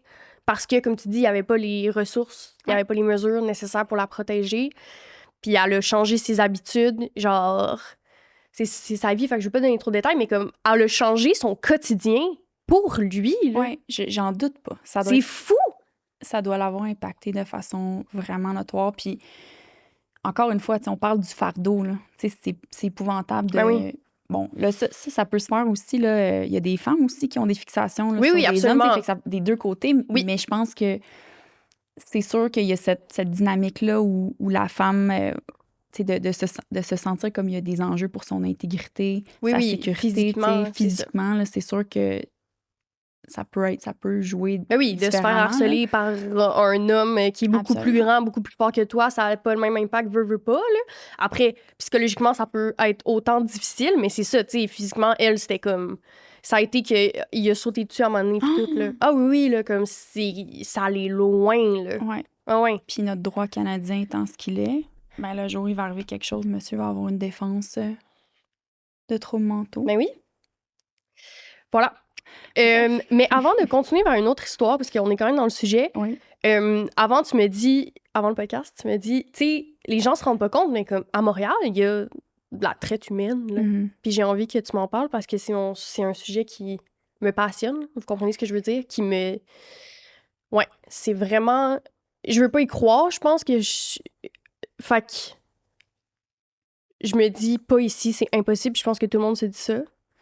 Mais la réalité, c'est que oui, là, tu sais, puis ça a été la même chose avec tout ce qui est comme proxénétisme et tout, là. Tu sais, Ouais. moi, je venais de Québec, puis j'étais comme, ah, c'est genre à Ottawa, là. Puis genre, c'est Mhm. bonsoir, Montréal. Mais partout, en fait, là, même à Québec, là. Mais si on reste sur plus la traite humaine, genre, toi, qu'est-ce que t'en sais, mettons, de ton background? Mais tu sais, c'est sûr que ici, on est au Canada. Il y a ce sentiment-là de sécurité qui est général, tu sais, où on se dit, puis c'est tant mieux. Tu sais, nous, on n'a pas peur de sortir puis d'aller à l'épicerie puis de dire, OK, va-tu avoir quelqu'un avec une arme ou quoi que ce soit. Tu sais, fait que d'un point de vue très global, je pense qu'on est, somme toute, en sécurité au Canada. Je pense qu'il y a beaucoup de moyens qui sont déployés. Après ça, tu sais, si on vient à regarder, là, puis gratter là, dans qu'est-ce qui se passe au quotidien dans les grandes villes canadiennes, il y a de la traite humaine, évidemment. Après ça, comment est-ce que ça peut se faire? Tu sais, il y a différents modus operandi. Mais tantôt, justement, tu sais, avant qu'on commence le podcast, je te parlais de l'amie d'une de mes amies qui s'est retrouvée dans un bar à Laval et qui était clairement, là, elle est tombée dans un genre de filet qui était très organisé dans le sens où, euh, suite à l'incident qu'elle a vécu, donc elle se retrouve dans un bar de Laval avec un type qu'elle avait rencontré sur les réseaux sociaux. Et à un moment donné, elle se réveille dans une vanne blanche avec 3 inconnus qui n'étaient pas le gars avec qui elle est allée en date, tu sais. Donc là, tu viens qu'à te questionner comment tout ça est arrivé, puis c'est quoi la ligne du temps entre les deux, tu sais. Mais bon, elle a été là, elle a été droguée à son insu, elle a été justement avec ce type-là enlevée et elle a réussi à s'en sortir par différentes techniques là, où elle a menti en disant qu'elle avait tu sais, des Une AirTags sur elle, la géolocalisation, ouais. géolocalisation, qu'il y avait des gens qui savaient où elle était et que ces gens-là allaient se faire retrouver. Après, qu'est-ce qui serait arrivé à cette jeune femme-là? Est-ce qu'elle se serait... tu sais, elle aurait été utilisée pour de la traite humaine? La question La question se pose. tout à fait. Il y a on m'a raconté aussi dans des incidents dans des bars en ville ici à Montréal qui sont connus, qui sont très fréquentés. C'est ça, des incidents où des femmes auraient été droguées, où on se questionne même s'il n'y a pas des employés de bar qui parfois sont dans le coup quand il y a quelque chose comme ça parce que, tu sais, elle peut assurer, moi, j'ai pas, tu sais, enlevé mes yeux une seconde de sur mon verre, tu sais, fait qu'est-ce qui peut expliquer qu'une femme est droguée dans ces circonstances-là? Encore une fois, on se pose la question de peut-être au moment où le verre aurait été préparé, tu sais, fait que c'est vraiment de rester, je pense, lucide par rapport à ces phénomènes-là. Bon, je pourrais pas te donner là, de chiffres par rapport à la traite de personnes, particulièrement à Montréal, mais ça existe. Il y en a au Canada, il y en a dans les grandes villes canadiennes et je pense qu'il faut juste être conscient de ça, pas tomber dans la paranoïa, mais justement prendre ses précautions et faire ces vérifications diligentes avant d'aller rencontrer des gens. Puis parfois, malgré toutes les vérifications, les précautions qu'on va prendre aussi, il va arriver des choses. T'sais. Fait que ça aussi, je pense que c'est important de le dire, c'est que il y a beaucoup de femmes qui ont un sentiment de culpabilité, puis qui vont regarder en arrière puis dire « Ah, j'aurais pas dû faire ça, j'aurais pas dû faire ça ». Soyez pas trop dur avec vous-même. On fait qu'est-ce qu'on peut avec ce qu'on a, les connaissances qu'on a, au meilleur de notre jugement. Puis après ça, il va y avoir peut-être des choses qui vont arriver, mais vous n'aviez pas l'information à ce moment-là. Fait que tout ce que je dis, c'est cut yourself some slack, si on peut le dire comme ça. Ça arrive, il y en a qui sont très structurés, il y en a que c'est des organisations qui sont, c'est ça, où il y a beaucoup de coordination, plusieurs parties prenantes. Ça va se faire aussi dans des places parfois près de, tu sais, très stratégiques, donc près de certains hôtels, où il y a des femmes qui vont se réveiller justement dans des chambres d'hôtel et rapporter des témoignages où elles n'ont aucune idée de ce qui s'est passé. Tu sais. Donc ça, je pense que c'est important de le dire, que ça arrive, on en a ici. Et puis, c'est ça. Donc, c'est ça, de garder l'œil ouvert puis de rester prudent par rapport à tout ça parce que c'est malheureusement une réalité. Tu sais. Puis on voit différents types de phénomènes apparaître. Là.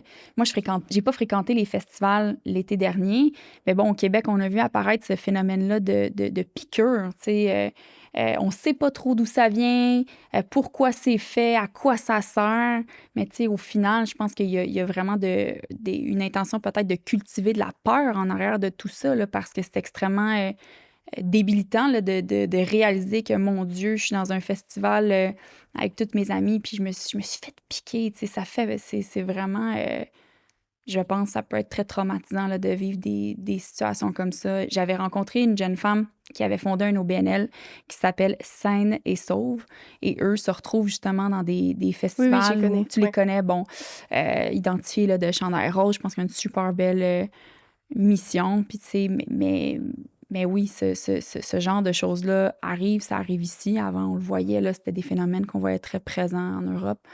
Mais oui, ça a fait son arrivée au Québec. Donc, c'est ça, je pense de juste avoir une approche qui n'est pas naïve par rapport à la situation, puis d'en prendre conscience, ça existe. Après ça, d'être raisonnable dans les moyens qu'on prend pour se protéger, mais c'est ça. On peut pas contrôler tout ce qui est mauvais puis qui arrive, mais on peut toujours contrôler comment nous, on réagit. Puis si on est préparé, ben on peut mieux réagir. Parce que je veux pas hiérarchiser, mais tu sais, le pire, qui est quand même la traite humaine, c'est ce qui est le mieux orchestré. Dans le sens que dans un niveau d'envergure de traite humaine, il faut que ça soit, entre guillemets, orchestré, bien fait, coordonné. Ouais. Fait que c'est pour ça, coordonné. Ouais. Fait que c'est pour ça, quand tu dis, tu sais, est-ce que les employés sont impliqués? Ben vraiment, possiblement, là. Dans le sens que c'est tellement un haut niveau de... Tu sais, on s'entend là, que de se faire arrêter pour ça, prison, là. Fait qu'il faut que ça soit orchestré à un niveau de précision, d'organisation. Tu sais, la raison pour laquelle sûrement la fille à Laval, si on est sauvé, c'était comme, ben, elle s'en allait à une place où il y en avait quoi, des dizaines, des centaines. Fait que c'était comme, bon, si toi t'es géolocalisé, on peut pas, tu sais. Fait que ça, c'est mon hypothèse, là, mais dans le sens que, tu sais, cette fille-là est allée dans un bar à Laval, puis elle s'est ramassée dans une camionnette blanche. Ouais. C'était pas pour l'amener à Walt Disney, là. Ça Genre, ça s'enlignait pas bien, là. Ouais. Fait que c'est fou, genre, une fille à Laval, genre, dans le sens, ça pourrait être ma meilleure amie, tu sais. Absolument. Ça fait peur, là. Oui. Puis oui. Donc, c'est ça. C'est des choses qui arrivent, puis je pense que c'est important de le dire, c'est important d'en parler. C'est aussi des histoires qui vont rester beaucoup dans l'ombre. Hein?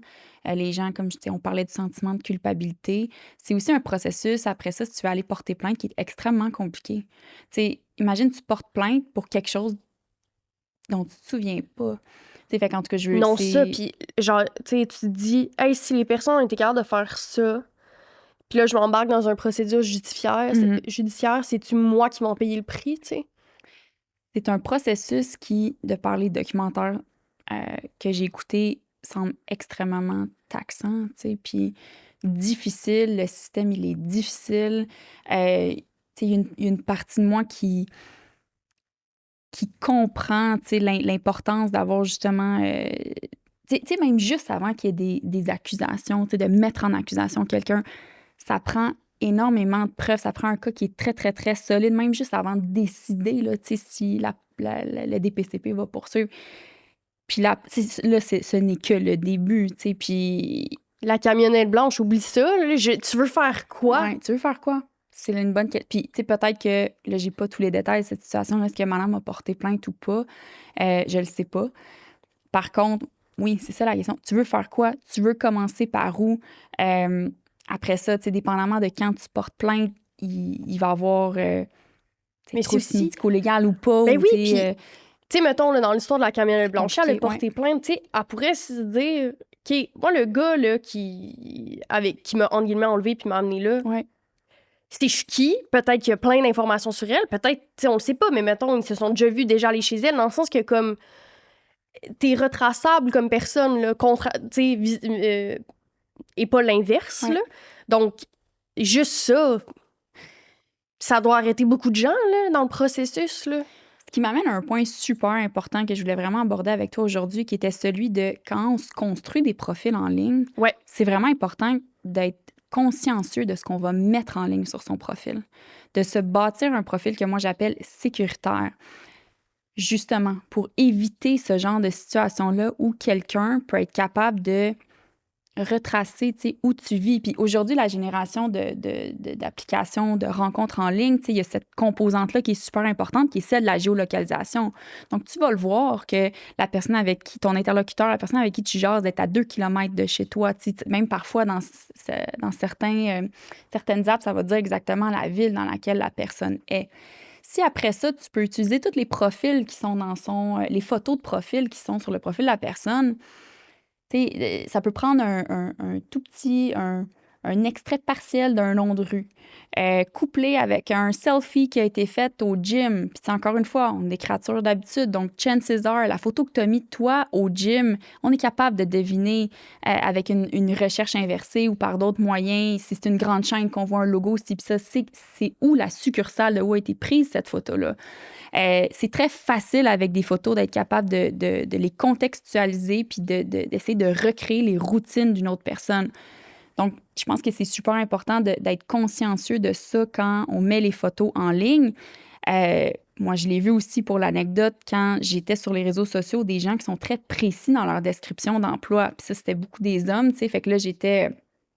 Bon, pour l'anecdote, pour le boulot, je devais aller quand même à Ottawa il n'y a pas si longtemps que ça. Et puis, probablement que l'application, elle était ouverte quand je me suis rendue à Ottawa. Donc, j'ai eu beaucoup de fonctionnaires qui sont apparus. Et là, on voit leur nom, plein de photos et leur rôle exact, parfois dans des ministères ou dans des entités fédérales qui ont des missions super sensibles. Qu'est-ce que tu fais à écrire que tu as une position XYZ à l'Agence des services frontaliers du Canada? Tu sais, comme moi, si j'étais ton employeur puis je voyais ça, ça fonctionne pas, là. Tu sais, tu peux devenir à ce moment-là une brèche de sécurité pour ton employeur. Fait que je pense que c'est super important quand on conçoit ce profil-là d'être consciencieux de ce qu'on met en ligne et de considérer aussi l'agrégat des informations qu'on va mettre en description avec les photos sur qu'est-ce que la personne est capable de savoir sur moi. Je parlais avec un collègue qui est dans mon réseau, plus jeune, lui est à l'Université de Queens en informatique. Puis il me disait, Camille, il y a des softwares aujourd'hui qui existent, qui ne sont pas accessibles au grand public, mais tu peux écrire quelque chose du genre, une requête, là, une école primaire qui est à 200 mètres d'une maison jaune. OK? Ça, c'est des logiciels là, qui sont beaucoup utilisés en géologie, des choses comme ça. Ils vont te sortir partout dans le monde où il y a des endroits qui vont répondre à ta requête. Donc la place où tu l'as pris, ta photo, là, elle se trouve. Puis ton pattern, puis ta routine de vie, là, moi, ça me prendra pas grand temps à être capable de le remettre en perspective puis de déterminer les allées et venues d'une personne. Donc oui, certainement, quelqu'un qui a des intentions malicieuses peut utiliser ça puis exploiter ça pour arriver à ses fins, là. Voilà. Puis tu sais, oui, pour l'intégrité physique, on veut pas se faire enlever, peu importe, mais tu m'expliquais aussi que, comme ton exemple avec le gars qui donnait beaucoup d'informations sur son emploi, c'est que si toi, t'es comme une porte d'entrée à de quoi de plus gros en haut, que ça peut être justement en cybersécurité, peu importe, il y a ça aussi qui est à prendre en considération, là, comme tu dis, si toi, c'était ton employé qui était sur les réseaux sociaux qui mettrait cette information-là. Après, toi, t'es une porte d'entrée à aller plus haut que toi, là. Absolument. Puis si je vais même mettre l'information ici, là, te le partager, les entités étrangères qui ont des espions, ils sont sur les réseaux sociaux. C'est comme pour les gens de la communauté de la sécurité, c'est d'une évidence, là, mais tu sais, oui, il y a certainement des espions étrangers qui utilisent et qui instrumentalisent les applications de rencontres pour colliger, que ce soit colliger du renseignement.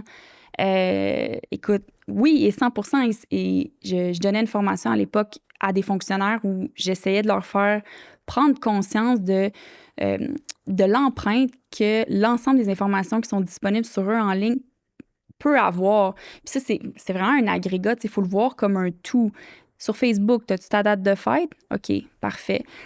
Donc, on sait ta date de naissance. Est-ce que après ça, tu vas jouer à des jeux en ligne puis avoir des relations avec des gens que tu vas rencontrer sur différents types de forums? Tu sais, Clash of Clans, ça pourrait être un paquet de trucs, mais des gens avec qui tu vas chatter, qui vont te poser des questions qui vont sembler super banales, mais qui, ultimement, pourraient utiliser ces renseignements-là à des fins malicieuses ou pour des attaques hyper orchestrées là, de spear phishing ou de social engineering. Donc, c'est vraiment de se dire, de prendre conscience de tout ça, tu sais, ton Instagram, tes réseaux de rencontres, ton LinkedIn aussi, tu sais, combien de gens sur LinkedIn ont leur CV, là, tu sais, je veux dire, mis en lumière, là, comme on pourrait aller tellement gratter.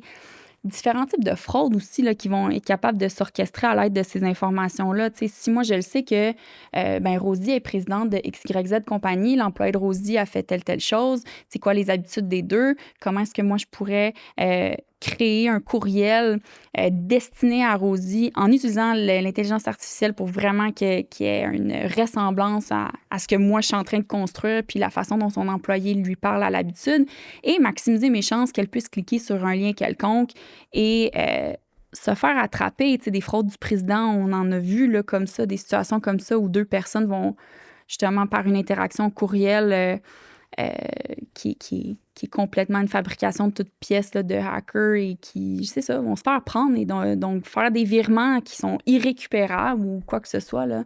Donc, je pense que c'est super important d'être très global, holistique dans son approche, de dire, OK, ce qu'il y a en ligne sur moi, c'est pas juste ça. C'est ça couplé à tous les autres éléments qui sont disponibles sur moi en source ouverte.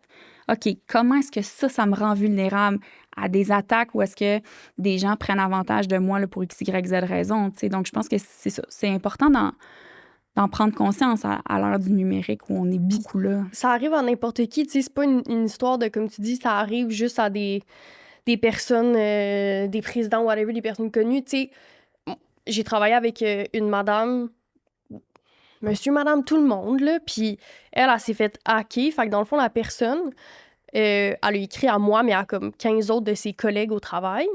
Puis chaque courriel était un pas de plus pour de la crédibilité. Fait qu'au début, c'est comme genre, j'ai le cancer, blablabla. Là, 2, c'est comme ma fille m'a avancé la moitié des fonds, mais tu sais, là, je dis de même, ça a l'air d'être 100% une fraude, mais comme plus le courriel avançait, plus que, oui, à la fin, t'étais comme, bon, il demande de l'argent, là, mais dans le sens que, comme, il y avait plusieurs échanges. C'était pas un échange avec un lien, c'était quelque chose en continu. Fait que, tu sais, la première fois, c'est j'ai le cancer, je peux pas être à la rencontre. Deuxième fois, c'est ma fille est venue me voir, elle m'a donné les fonds, mais pour telle affaire, il me manquerait un. Puis là, c'était comme un petit montant parce que ça a l'air plus crédible, là, entre guillemets, là. Mais tu sais, une coupe de 500$, mettons, là, ça peut monter vite. Puis c'est, tu sais, si tu te fais attraper à ça, c'est comme, bon, après, c'est plus, là, mais dans le sens que, comme, tu sais, c'est une collègue de travail, là, genre, c'est personne.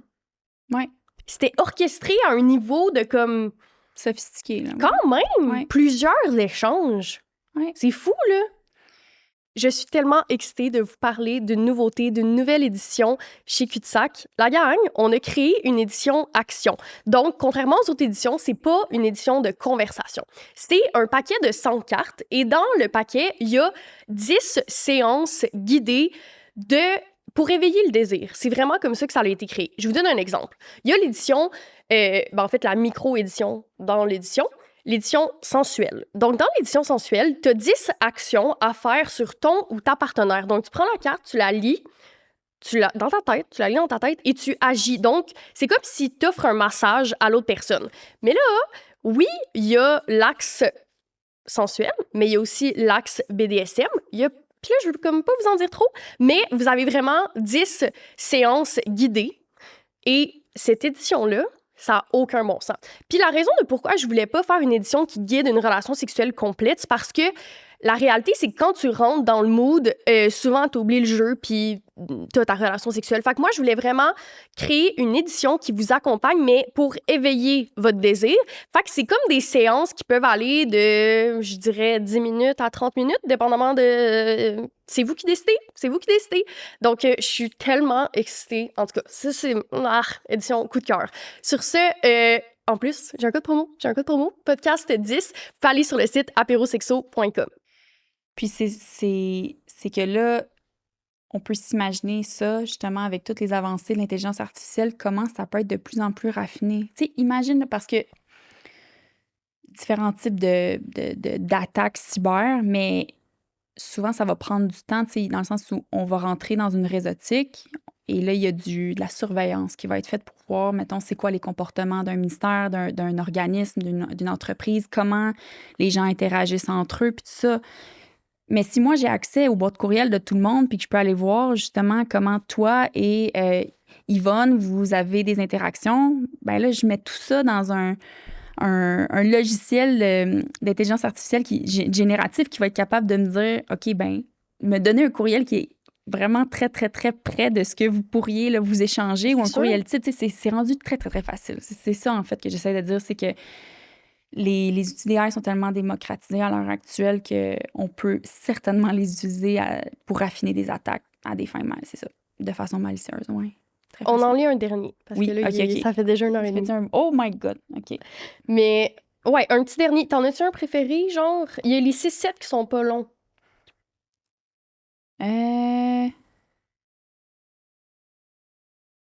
Ben le 7, ça pourrait être intéressant aussi d'avoir ta perspective à toi. Allons-y, tu peux nous faire cette belle lecture. Oui, OK. Le meilleur ami de mon frère m'avait texté pour me poser une question banale et mon ex m'a demandé à qui je textais.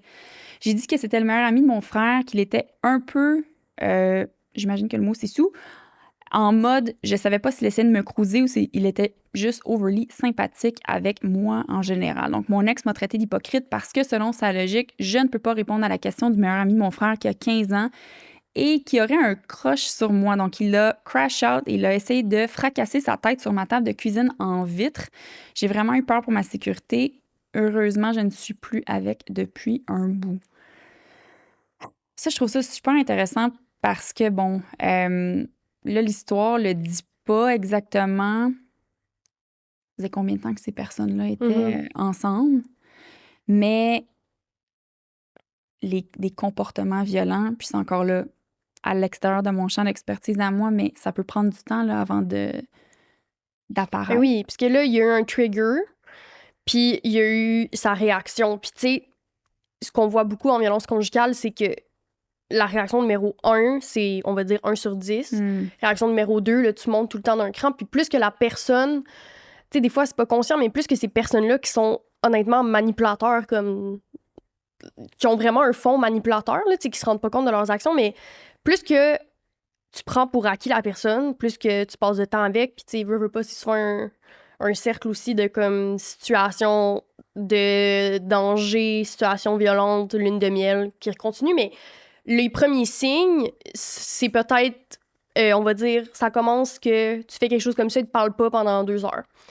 Tu fais quelque chose comme ça, il crie après. Tu fais quelque chose comme ça, il menace. Tu sais, fait que c'est comme tout le temps pire. Oui, c'est tout le temps une escalade. Puis là, on est rendu quand même à quelque chose de violent, mais tu sais, on commence par de la violence psychologique souvent, puis après, c'est ça, ça se rend à la violence physique. Puis tu sais, ce que j'avais entendu souvent, c'est dès que tu t'habites avec la personne, souvent, là, ça apporte comme un autre... la personne te prend comme pour acquis parce que vous habitez dans la même place, puis c'est quand même compliqué après.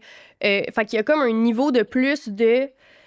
Je peux m'en permettre parce que elle est là, tu sais, on habite ensemble. Fait que souvent, le moment de la colocation, c'est un moment qui va être décisif justement dans une relation qui est sûrement à la base malsaine, mais entre guillemets non violente. Okay. Puis là, tu t'habites avec la personne et t'habites avec. Fait que, tu sais...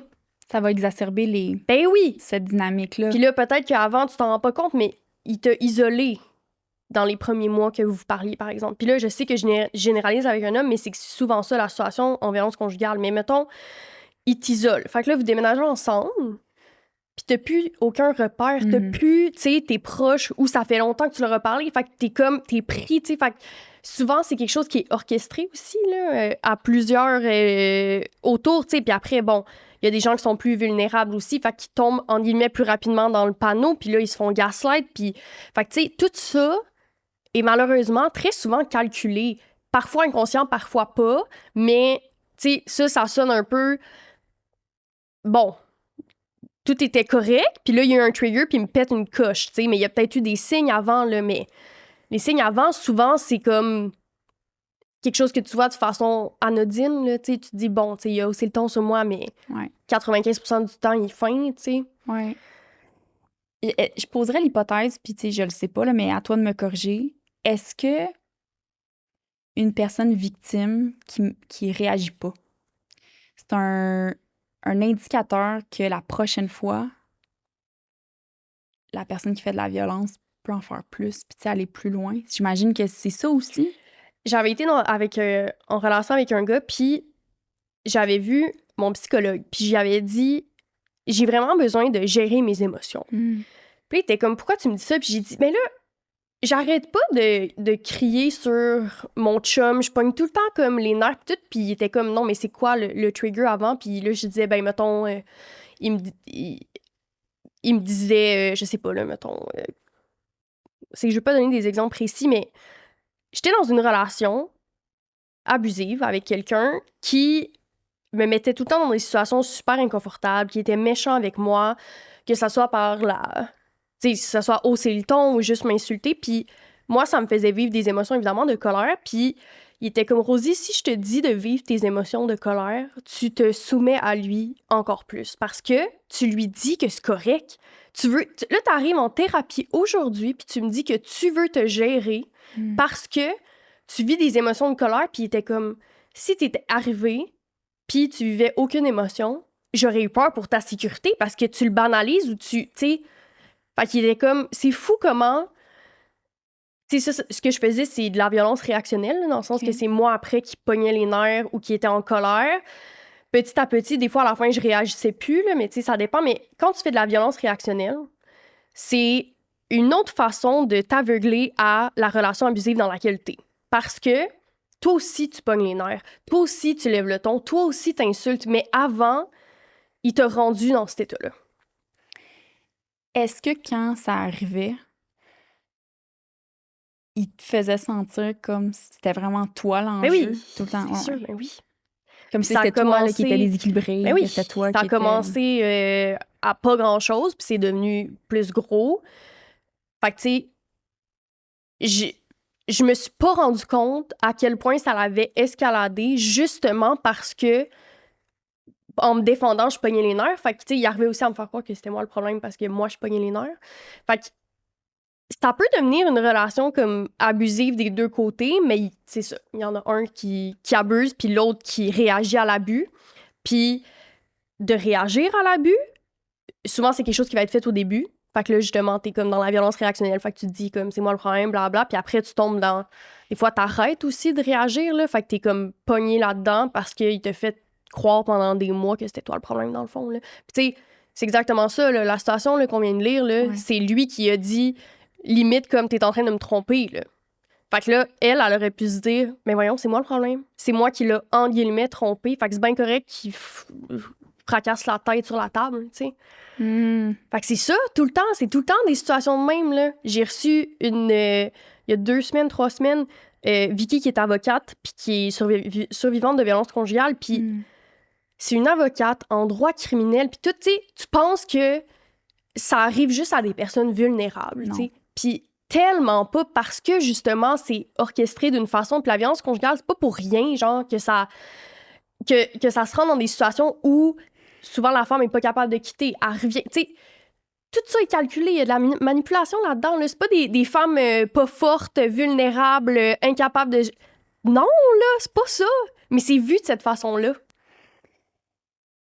Je comprends tout à fait. Je me suis emportée. Non, c'est. Merci de le dire. Parce que je trouve qu'on n'en parle pas assez. Et je pense que c'est extrêmement important de... C'est ça, on se construit un genre d'image euh, un persona, là, un type, un profil que devrait avoir une victime. Puis je pense que dans beaucoup de cas, on est complètement à côté. Ben oui, mais c'est sûr. Même chose, tu sais, les agressions sexuelles, quand on parle des personnes qui commettent des agressions sexuelles, c'est un inconnu dans une ruelle. La réalité, c'est que 9 cas sur 10, c'est quelqu'un que tu connais, puis que t'es quand même proche de cette personne-là. Ouais. C'est fou, là, tu sais. Oui. Quand j'étais jeune, j'étais obsédée avec, ben là, c'est pas un cas d'agression sexuelle, mais l'émission Un tueur si proche, tu sais. Je trouvais ça fascinant que, au sein d'une même famille, dans une dynamique d'amis, tu sais, que ces choses-là puissent arriver. Mais non, ça arrive, puis je pense que c'est ça, de déconstruire un peu, c'est quoi le profil, la victime, Puis c'est important. de l'agresseur aussi. De l'agresseur, puis d'en parler, puis de sensibiliser les gens, mais absolument. Puis des fois, je me questionne beaucoup sur, tu sais, comment est-ce que le conditionnement des femmes, comment est-ce qu'on a été socialisé, comment est-ce qu'on a grandi, a contribué à faire en sorte que parfois on peut se mettre dans des dynamiques comme ça. Oui. Puis les faire durer beaucoup trop longtemps. Ben oui, puis tu sais, les hommes et les femmes sont conditionnés différemment. Fait que tu sais, des fois, il y a quelque chose, il y a une dynamique où ça va comme s'emboîter une personne qui un certain type de personnalité, puis quelqu'un qui abuse. Tu sais, l'exemple que j'ai en tête, c'est que les gens qui commettent des agressions sexuelles sur des enfants, 9 cas sur 10, ce n'est pas des pédophiles. C'est des gens qui vont utiliser la situation de... C'est une victime parfaite, tu sais, un enfant. Fait que, tu sais, il y a ça, mais après, tu peux en parler pour plein de dynamiques, là, que ce soit tout ce qui est agression sexuelle, mais tout ce qui est relation amoureuse aussi. Mais dans le sens que c'est pas toujours, tu sais, l'agression sexuelle, c'est pas nécessaire. Dans la grande majorité des cas, c'est pas pour une histoire de désir, c'est pour une histoire de contrôle. C'est souvent ça. Puis avec l'enfant, mais c'est ça, là, c'est que tu contrôles la situation si t'agresses un enfant, puis c'est une victime, en guillemets, parfaite. Est-ce que ce sont parce que ce sont des crimes d'opportunité? Ben ça se peut. Ça dépend, mais... Juste l'exemple de... Tu sais, les gens pensent que les agressions sur les enfants, c'est des pédophiles qui ont un intérêt envers les enfants puis que c'est la seule chose qui peut... Vraiment pas.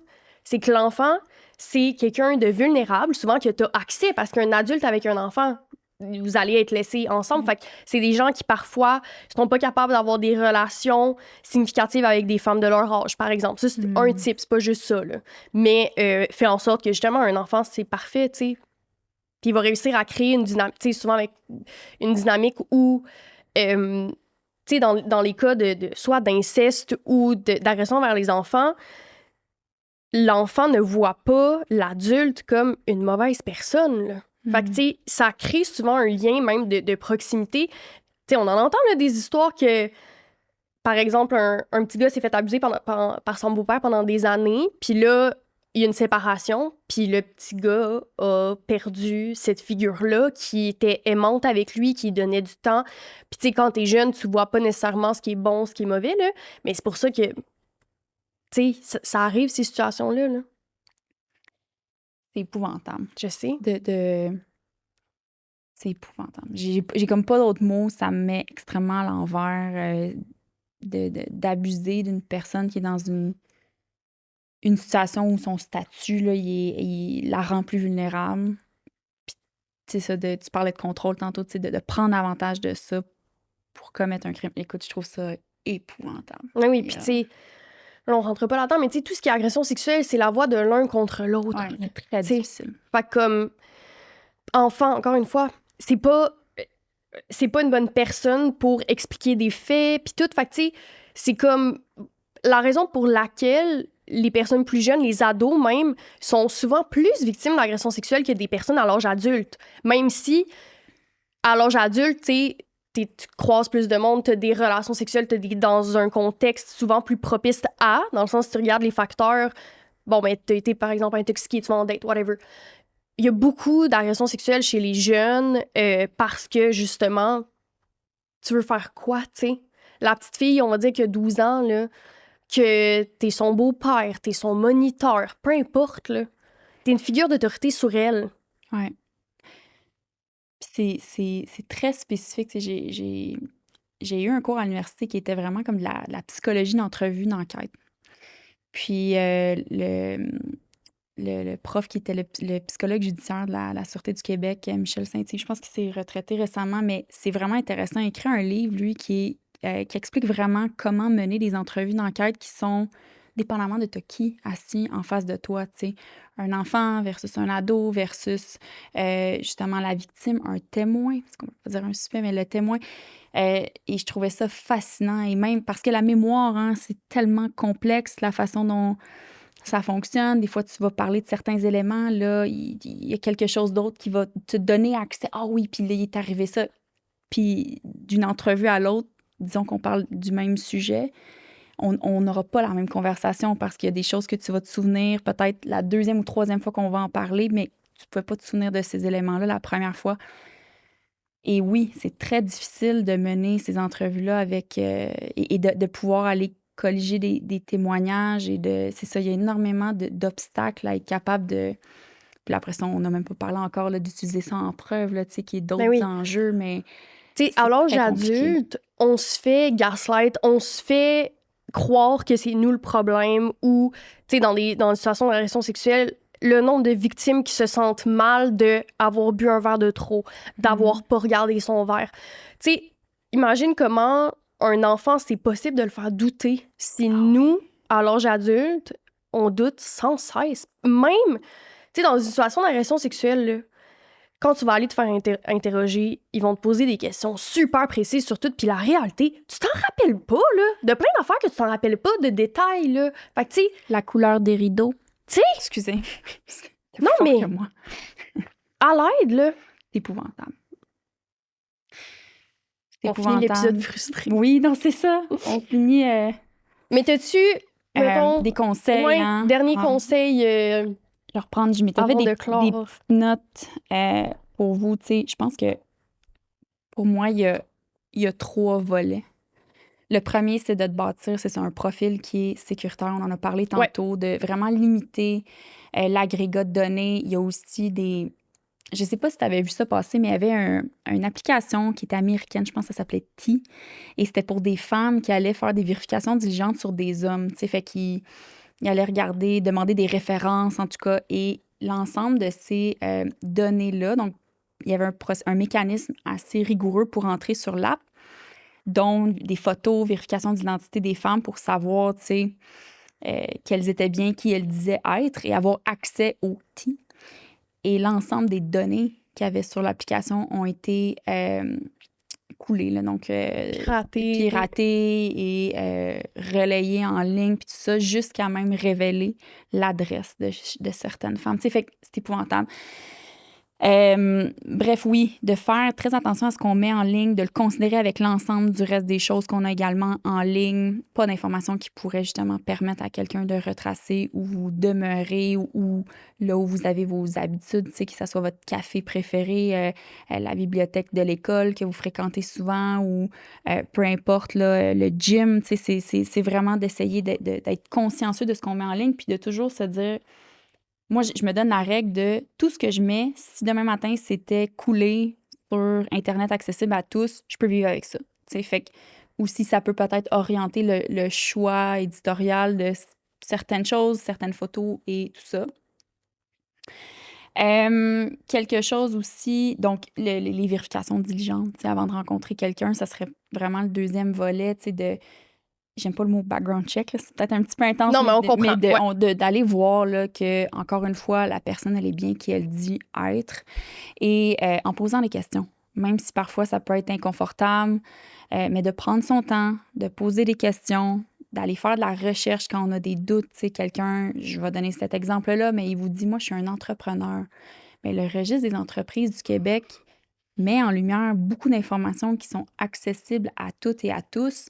Il y a également des recherches qui peuvent être faites au niveau des plumitifs, tu sais, fait qu'il est si tu veux, la séquence, par exemple, d'un dossier judiciaire, tout ce qui est civil, pénal, criminel, est accessible au public. Tu sais, tu peux aller dans la greffe d'une cour et avoir accès à ça. Je vais aussi te faire une petite capsule si ça intéresse tes auditeurs, Rosie, pour comment faire une recherche qui est simplifiée à la bibliothèque, la BANQ, Bibliothèque et Archives nationales du Québec. Donc, comment ça peut être accessible à tous d'aller faire une recherche qui est gratuite là-dessus. C'est sûr, on peut toujours regarder sur des portails comme Stockage en ligne, mais là, c'est limité, là, les décisions auxquelles on peut avoir accès, mais avec le nom et date de naissance d'une personne, on est capable là, de pouvoir aller voir si justement, elle a eu des condamnations au niveau criminel. Donc, c'est ça, de faire ses vérifications diligentes. Et je terminerai peut-être en disant la première ou les premières rencontres, de les préparer, de mettre un niveau d'effort sur l'endroit, le lieu. On parlait Comment tu tantôt, reviens, comment ouais. on s'assurait d'avoir un transport qui est sécuritaire pour le retour. Quelque chose aussi qui fait pas sentir les gens pris. Donc, à tout moment, si t'es pas bien, que tu puisses quitter. Et puis, c'est ça, en plein jour, dans un lieu public, c'est sûr, ça, c'est... Ouvre ta localisation avec tes amis, dis à tes amis. Je suis jamais allée sur une date Absolument. que personne savait. Ça m'est jamais arrivé. Dis-le aux gens Ouais. que tu aimes. Mets en place un plan comme ce Ouais. que toi, t'avais fait. Ouais. Il faut répondre au téléphone quand quand on se fait... Mais ça a été la fois que je me suis dit qu'il n'y ait plus jamais, tu sais.